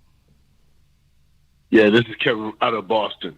I'm just gotta say, how come Amazon ain't getting played for all the stuff that Kyrie's going through? That's all I gotta say. B1. B1, thank you very much for giving us a call tonight. Let me get caller from area code 773. You're on live with the Black Channel. What's your name? Where you calling from? Yeah, Jason, this is Bill or Genesis Reset calling out of Chicago. All right, Genesis Reset out of Chicago. What's on your mind? Yeah, Jay, you was 100% right about how white supremacy can have these different groups join a gang. But the B side with that is that white supremacy can also make white folks black when it comes to black culture. And this is, I believe, the problem that a lot of people are missing with Kyrie and Kanye, is that they are fighting the fact that we are Hebrews, and the so-called white supremacists know who we are, but they are using these fake people to disguise themselves. And this is the problem. This is the B side of it, that these white supremacists are using these groups to be fraud, and they know who they are. And that's one of the problems. Thank you very much for giving us a call tonight. Let me get caller from area code 443. You're on live with the Black Channel. What's your name? Where you calling from? Yeah, this is Immigrant B1 from Fort Gordon, Georgia. All right, Immigrant B1, what's on your mind? Well, yeah, what is going on with Kyrie and Kanye West is really unfortunate. But at the same time, it's a perfect reminder that we, as Black people globally, we really have to focus on building our own infrastructure. We really have to focus on building our own economy, because if we do not control what we use to put food on the table, then we really can, be treated as like adults globally. Because as Black people, we're treated like children. There's never any point in which you have white people who come to Black people to figure out, hey, how do we solve? How do we make this right? If two white people are having an argument, you never hear about them going to a Black person to ask a Black person to solve it for them. When European countries are warring with each other, they never go to the African Union to go settle their differences and after. Well, I'll give you a bigger one than that right there. When Third Base was going at Vanilla Ice, they didn't call on no Black folk to mediate. They didn't call on any Black people for backup. When Eminem was going at Machine Gun Kelly, he didn't ask anybody to come join him for that. He didn't ask for anything. So you make a very good point. When they do stuff like that, they don't consult us. They don't bring us in. We don't get asked. We don't get to play referee. We don't get to mediate, even if it's something that we created and own. We don't get asked to come in and decide anything. Very good point. Thank you very much for giving us a call. Let me get caller Miracle 267. You're on live with the Black Channel. What's your name? Where you calling from? How you doing? Yes, this is Tammy calling from PA Williamsport. How are you? Great show.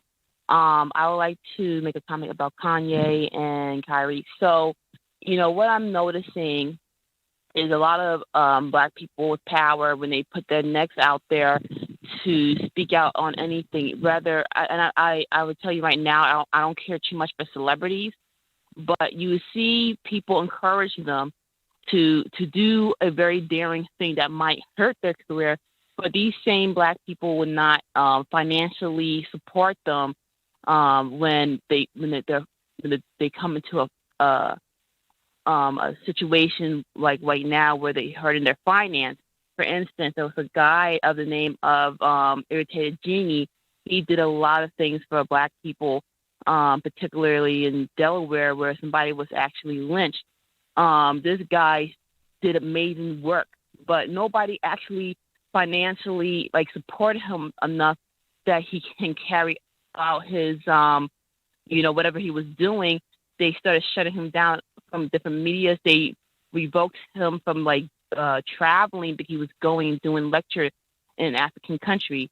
And it's very sad because some of these people put their neck out there, and even though live, but people don't come to support them. And if you're gonna provoke somebody to do something, at least have their back financially or some type of way, so that way when they do fall, you have something to fall on. Okay. And Timmy, you've been listening in for us here for a while, so we appreciate that. Timmy's one of my long-term listeners here, so Timmy knows that this is a broadcast. This is not a show. Now, I keep having to remind Timmy. I'm so sorry. Timmy, I keep having to remind Timmy about that. She keeps saying that it's a broadcast, there's a show, and I keep reminding her, Timmy, you've been listening forever, and you keep doing that. So, Timmy, I'm just going to let you know, the next time you call in and you call my broadcast a show, I'm going to let everybody know that you shave your goatee with nose hair clippers, okay? So, I'm hoping we don't have that. So, in going forward in the future now, I've reminded you about that. So, I apologize. Okay, I'm just letting you know now. I would hate for things to get ugly. Sorry. So, all right. Thank you very much for giving us a call. Let me get caller from area code 954. You're on live with the Black Channel. What's your name? Where you calling from? You just cut me off earlier. This is Orlando from Florida. Yes, sir. You've exceeded the speed limit. Thank you very much for giving us a call tonight. Caller from area code 202. You're on live with the Black Channel. What's your name? Where you calling from? Hey, Jason, this is Nick from D.C. Nick from D.C., what's on your mind? Listen, I'm really concerned about which way we're going to move with this whole Kyrie issue from this day forward. I think that he's going through a hazing process, but I really think it's bigger than that. I think that the dominant society that's forcing him to meet that list of demands is actually looking at us as a people. They're saying, hey, we got your boy. What are you going to do? It's our move. He should not have to be at home dealing with the decision, or the hard decision, whether to further embarrass himself by meeting their demands or just digging his heels in and not doing anything and suffering financial loss and all of that. We really need to get in front of this and tell these folks, if he's not back on that court playing by a certain time, then it's on. We cannot sit up here and watch our boy who sacrificed himself, stood up, dug his heels in, put himself out there, put his career on the line, and made a stance, told some truth, and is getting punished over nothing. We can't let this man get over punished for this. And I just feel like, it's our move, similar to how the Asians did with the young man when the Asian officer killed the young man in the pink houses. They came out, they dug their heels in, and that man, he really wasn't punished for that. And he actually killed someone. I think you make a very good point. What we can do, because we got limited effect. Every one of these teams is owned by a multi-billionaire at this point. So financially punishing them is a nice ideal, but it's not something you can actually do. What you can do is what we did with Kaepernick. Black people did not abandon Kaepernick. The whole league came out and said, let him go. Let us do what we're going to do. And even though he got kicked out of the league, black people still supported him. That's the only reason. We've been down this road many times before. Marcus Garvey, Jack Johnson, Elijah Muhammad, Malcolm X, Dr. King, Muhammad Ali, Lou Alcindor / Kareem Abdul-Jabbar. We've been down this road many a time. So what they want to see is if they can get the society to abandon him. The reason why they can do Kanye the way they're doing him is because he doesn't have black folk backing him. We don't have his back. Right. So there isn't anywhere else for him to go. In Kyrie's case, if we let them know, we don't care what you say. We are not going to turn our back on Kyrie, and we're not going to abandon him as a people. He's not going to be a pariah. He might get kicked out the NBA. Yeah. We don't know what's going to happen, but you're not going to make a pariah of him. It's not going to be a situation where black folk like, ooh, man, I don't know now.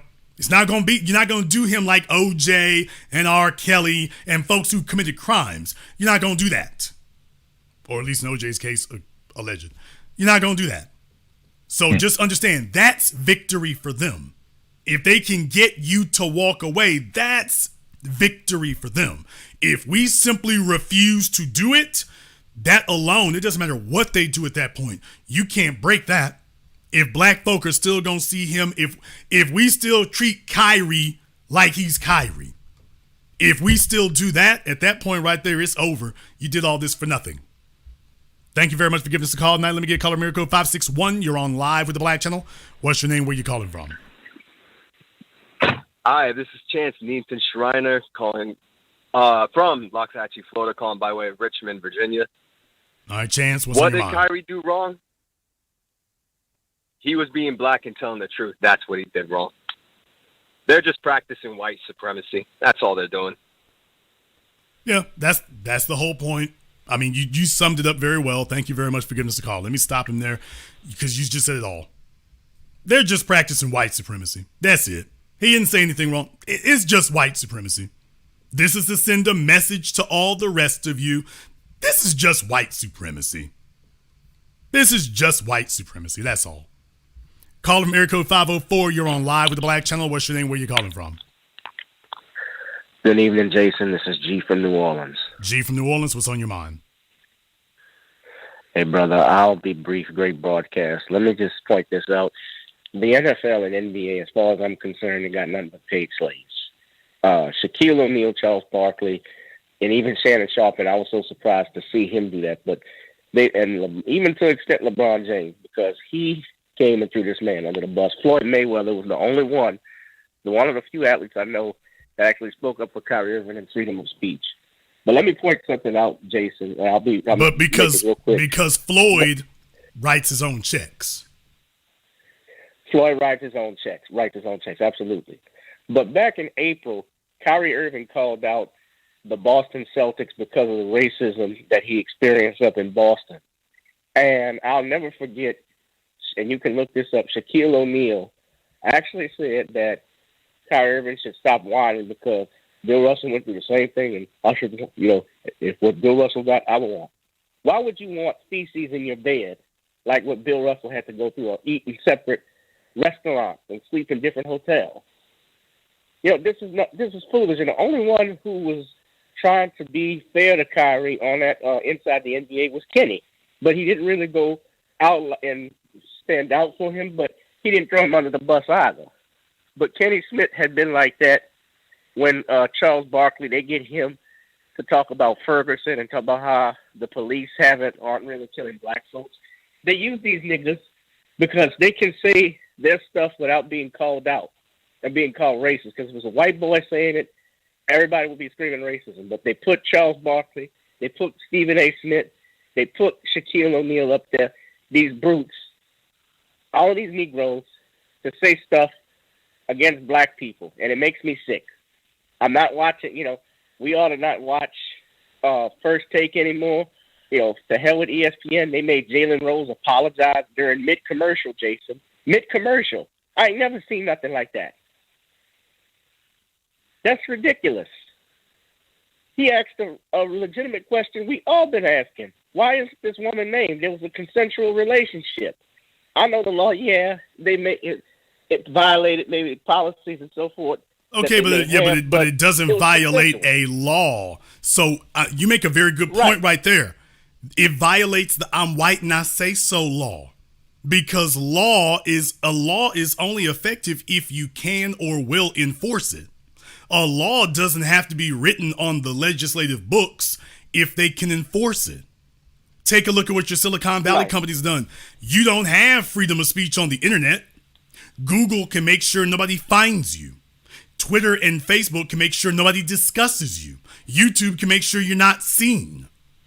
That doesn't require a lawmaker anywhere. Hell, they slam dunked the damn president.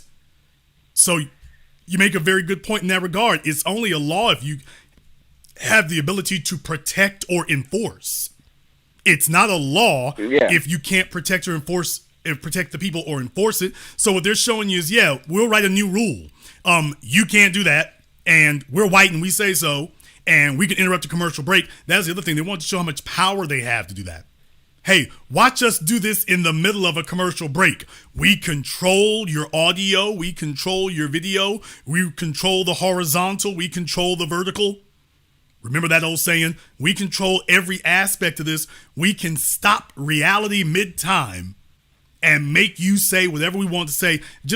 What they doing, brother, is they flexing. They're being bold with it. Take a look at how we call that. Wait a minute, y'all stopped in the middle of a damn commercial break to make him apologize, and then okay, let's go back to commercials. That's to show you, this is what we can do. We gonna be bold and upfront and in your face. We did it. We're sending you a message. You can't send a message if it's open to interpretation. I want black folk to understand that. It's not a message or a threat if it's still open to interpretation. When there's no uncertainty about it, when everybody is clear and understands what this was about, that's how you send a message. This is about the slave. The slave masters coming back to take their name. But brother Kyrie, I hope he stays strong. You know what he could do, actually, Jason? He could quit the NBA and join Ice Cube's league. I would do that, but tell him to kiss my ass. They can go to meet with people and pay money for something I didn't even do. I shared a movie link. If I shared the link to Dharma on Netflix, that means I'm endorsing cannibalism. Get the hell out of here. Thank you very much for giving us a call tonight. They're telling you can't mention her name. Well, why not? It's a consensual relationship. It breaks no law. It doesn't break any policy. How in the hell is you going to tell us we can't mention the name of the person? It's news like anything else. If Kyrie had punched one of the water boys in the locker room, would they be saying you can't disclose the name of the water boy that Kyrie punched? No. He's a subordinate. Well, I'm talking about Ime Udoka. But if that had been the case, they wouldn't be sitting up here. Well, there's one of the water boys now. They subordinates. You gotta protect them. Nobody would have said that. They're saying, we doing it. She white. You niggas thought you got over. You think you flexing? See, they're letting you know. No. We're gonna send a message to everybody. Understand the message that they're sending here. They're sending a message to all the fellas who want to put their hands on white women. They're making it clear, hey, hands off the white women. We can't really stop y'all, but we're gonna make an example that at least as a point of principle, the Mann Act is still in full effect. At least as a point of social principle, the Mann Act is still the law of the land. Let's be clear. Tiger Woods had a damn phone book full of white chicks. And the white media and ESPN, they were mad about it for years. They knew what he was doing, but he was on top of the world. You couldn't stop him. Soon as his wife finds out and there's an incident, they declare it the end of Tiger Woods' career. Not because of his playing, but because, his wife found out.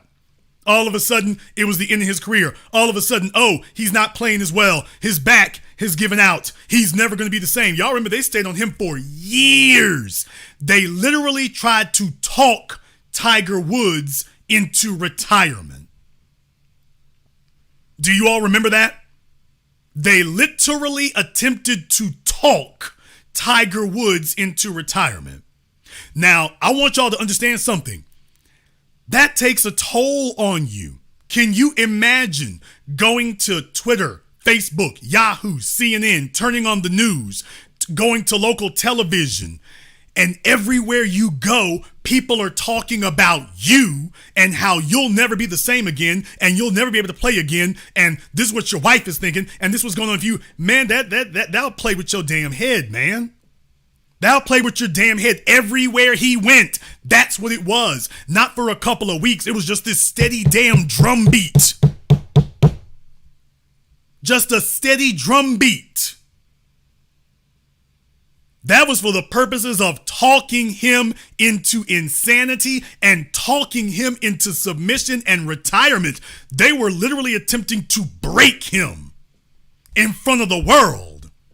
This is how vicious of a system you live in, Mr. Coblasian. Now they're doing it with Kanye. Every time you turn around now, they got something more to say. Now we're going at Kyrie. So what I'm saying is this is a way of trying to tear people from their sanity. They know what they're doing. When Tiger Woods put his hands on too many white women, we're here to break you. Ime Udoka, the damn coaches, are wilding out. Oh no, we're here to break you. And any of the rest of you, we might not be able to punish you all in totality, but we're sending you a message that you understand you're on hostile ground. What they're doing is they're giving a white woman who works on some third string job, the hired help. They're giving her power over the head coach, as long as he's black. I'll say that again. They are giving some white woman in a third string hired help position on the team. The message they're sending is that to any of you Negroes, any random white woman in this building has more power than you. Any white woman in this building, any random one, she's got more power than you do. And we're showing this publicly that we will enforce it. Jalen Rose ain't on nobody's damn team. ESPN is saying, yeah, we are lockstep with the white supremacist policy in the league. Anywhere we can get a hand on you to put you in place, we're going to do it. Hands off our women. Call of America 210. You're on live with the Black Channel. What's your name? Where you calling from? Hello, Jason. This is Tony from San Antonio. Tony from San Antonio, what's on your mind? Okay, thank you for taking my call. So, one of the things I think a lot of people who are kind of going back to, it's the scapegoating, it's the Jews versus not differentiating the fact that Jewish people are classified as white, or at least the Ashkenazis that we think of. But think about the thing that came to my mind was this: that probably one of the reasons why they're retaliating against Kyrie Irving so much is not even necessarily that he said anything offensive, because he did say anything offensive at all, and the video itself isn't even anti-Semitic at all. But it's just more of a fact of like, or this is what I kind of think, at least. It's kind of like their way of posturing, or kind of like sealing their culture. Even though, like, technically speaking, you think about all three of the Abrahamic religions, these are all African religions. They came from Africa: Islam, Judaism, Christianity, before it ever touched Europe. But the thing is, when the Europeans came to power, all those religions came under their control. And if you have somebody who's trying to enlighten people about their potential heritage or African connection to these religions and things like that, it's kind of like with cultural appropriation. If people are able to, other people are able to take a hold of a culture or a system that either acquired or controlled or created, then you're going to lose your power. Well, I mean, at this point now, it's not about religion, though, because if this were about religion, we'd be having a religious discussion. This is about race. Oh, yeah. This is strict. When he says I didn't mean black to make it about folk, religion, but black folk can be in the scheme of white supremacy. Okay, Sorry. thank you very much for giving us a call. Definitely, black folk is soon. The only real issue here is once black people enter the discussion. If their objection to it is really about religion, we'd be having a different discussion. Their objection is about race, and what they're showing is, hey, do we have a group of white people that we can use as our bludgeon to be able to go after black folk? Do we have one? And what they're telling you is, yeah, we found one. We found one. Don't have a bunch of them, but we got one. Well, see if we can work that. Caller from area code 314. You're on live with the Black Channel. What's your name? Where you calling from? Hello, my name is Michelle. I'm calling from St. Louis, Missouri. Thank you, Jason, for having me on. I purchased this film yesterday, and I watched it. I didn't see any tropes. I didn't see anything wrong with it. All I saw is an expose on black culture and lineage with documentation, with documented references. And by these folks' own admission, they never even watched the film. So as far as I'm concerned, the outrage that they're exhibiting, displaying, is fake. And all I can surmise from this, these motherfuckers just want our brother gone. Because if you can sit up here and say that you have not watched this film, and where are you getting your justification for anti-Semitism? Where is it coming from if you haven't watched? No, they have watched they have watched the film. The real thing is, but they said they didn't watch it. They're saying, well, I'm talking about, the folks who have. I mean, anybody who hasn't watched it and is trying to make a characterization of this one thing is when you're dealing with these other entities who are claiming that they have watched it, which is why just the simple question there, okay, tell us exactly what the issue, what the problem is. Because the only thing that Kyrie pointed out was that as black people, there are black people who have Hebrew heritage as well. And that's the part that sent them out of their minds. Same thing with Nick Cannon. So what you really have to have is a competent class to question that. But I'm more than open to talk to anybody who wants to explain to me what about that is wrong, in error, or, quote, anti-Semitic. Thank you very much for giving us a call here tonight. Thank you to everyone who has contributed to support tonight's program here on PayPal, Cash App, or Super Chat. Big shout out here to MS Delta guy. Keep teaching. Thank you very much, brother. We're going to continue doing that. Thank you very much here to everybody else who supported tonight's program. Let me get caller from area code 973. You're on live with the Black Channel. What's your name? Where you calling from? Hey, what's going on, Jason? This is Najee from Newark, New Jersey. I just wanted to say, too, you know what I'm saying? Like, confusion is lethal. And there shouldn't even be a debate about the racial classification of people who call themselves Jews. They're functioning like white people. They've always functioned like white people. I have a black American great-grandfather who passed away. I didn't know him well, but he was a rabbi. And I expressed, not even in detail, a long conversation with another white ethnic Jewish person that, you know, my grandfather was a rabbi. So anytime there was a Jewish holiday, he would condescendingly bring up my grandfather's being a part of the Jewish religion. Also to kind of like have got you moments to test my knowledge. And I had to pause. I said, hold on, let me tell you something. I'm not Jewish. My great-grandfather was a rabbi. He was Jewish. I have no knowledge of that. He was functioning like a white person. And the contradiction out of all this is real crazy because I was looking at Netflix and I just seen countless documentaries about Adolf Hitler. It was to the point where I'm like, do they really hate Hitler? Because it seems more or less like a celebration of sort? No, of Hitler? no. What it is they understand their enemies. They also understand that they want their enemies to become your enemies.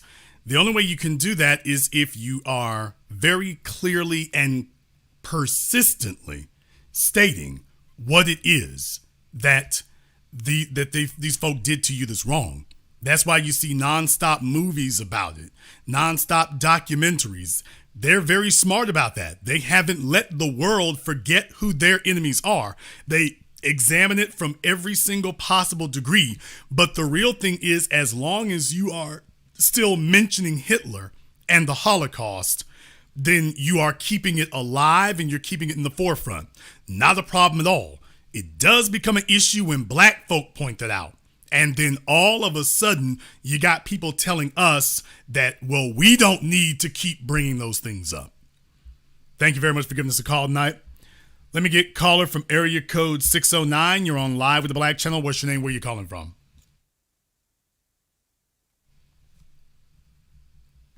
Hello? Caller from area code 609 is doing dope.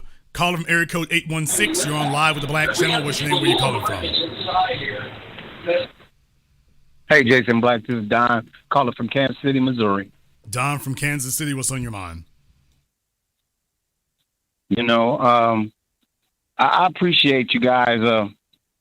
When I heard of Dr. Claude Anderson, he was our only think tank for a long time. And with the voices of the black media, you guys operate as our think tank. And it's nice for everybody to come on and restate what the problem is. But when it comes down to it, the solution is we really all need to get on code. You know, getting on code with our code conduct of how we handle all of this, because if we, say for instance, we boycott the NBA, and then we start exercising our own power, then we'll start seeing things change. You know, we need to come off of the energy from the reparations rally that we had, and we really need to focus on B1 and doing everything that we can to, unite. Well, power is not given. Power is taken. It is not given. Thank you very much for giving us a call. Now, let me get called from area code 323. You're on live with the Black Channel. What's your name? Where are you calling from? Good evening, big brother Jason. This is brother Elijah calling out of Washington, D.C. Elijah out of D.C. What's on your mind? Brother, thank you for tonight and yesterday's broadcast. Excellent. I was at the rally myself. All right, so thank you. I got a quick question. Do you think, even though with our brother Kyrie Irving, this situation, do you think that they may kick him out the league one day? Yes. Because this is the second time he's had a problem. Yeah, that's the reason why in his case, I don't endorse doing any groveling or anything, because they've already made their decision one way or the other. Now, Kyrie is mobbed up with the players union and stuff. He really needs to be politicking over there, because if they got his back, he'll be okay. What we're going to find out is whether or not the players union has got his back or not. Now, that's what we're about to find out. Sir. We're about to find out that. Exactly. This isn't about the team. This is about the NBA. You're about to find out where the players union stands and whether or not you actually have one. Whether your players association is worth a damn or not. That's what you're about to find out. But technically speaking, they shouldn't be able to. But if the players union doesn't back him, and so far I have not seen enough to convince me of that, then yeah, they could get away with something like that. Thank you very much for giving us a call here tonight. Well, so far I haven't had anybody call up to go ahead and dispute that for me, so I'm just going to take it that either they're out to lunch or they are just unable to dispute it. High-tech lynching, everybody. It's a high-tech media lynching. That's exactly what we're warning you here about here. Going into the 21st century, I warned everybody that white supremacy is trying to rally the wagons and solidify itself for the next 500 years. And now they are pulling out a more sophisticated set of tools. You can't be an unsophisticated individual dealing with a sophisticated set of tools. You'll fall into the trick bag each and every time. Your job is to be smarter than them, not to keep saying the same damn thing and hoping it starts working. You have to be smarter than that. We're going to go ahead and wrap up tonight's program here, though. I want to thank everybody who's called in. If you are new here to the Black Channel, welcome to the Haven of Intelligent Black Thought. We do this every weekend. Click that red subscribe button. Click that yellow notification bell. Make sure that you are still subscribed to the channel because YouTube involuntarily unsubscribes people all the time. So check and make sure that you're still subscribed here to the channel. And if you haven't been to our website, blackchannelfilms.com, you can check out our documentary work, Black Approved. 7 a.m. Gentrified Race War, all available on DVD, on streaming, and on Amazon, by the way. Go to Black Channel. No controversy about it just yet. But go to blackchannelfilms.com. That is blackchannelfilms.com. I want to thank all of you for joining us here tonight. Thank you to each and every person who has contributed to support tonight's program on PayPal, Cash App, or Super Chat. And this concludes tonight's broadcast of the Black Channel. I am your host, your brother, your humble servant, the Black Authority. And until next time, my brothers and my sisters from around the world, remember, black is the future, and the future is uncompromising.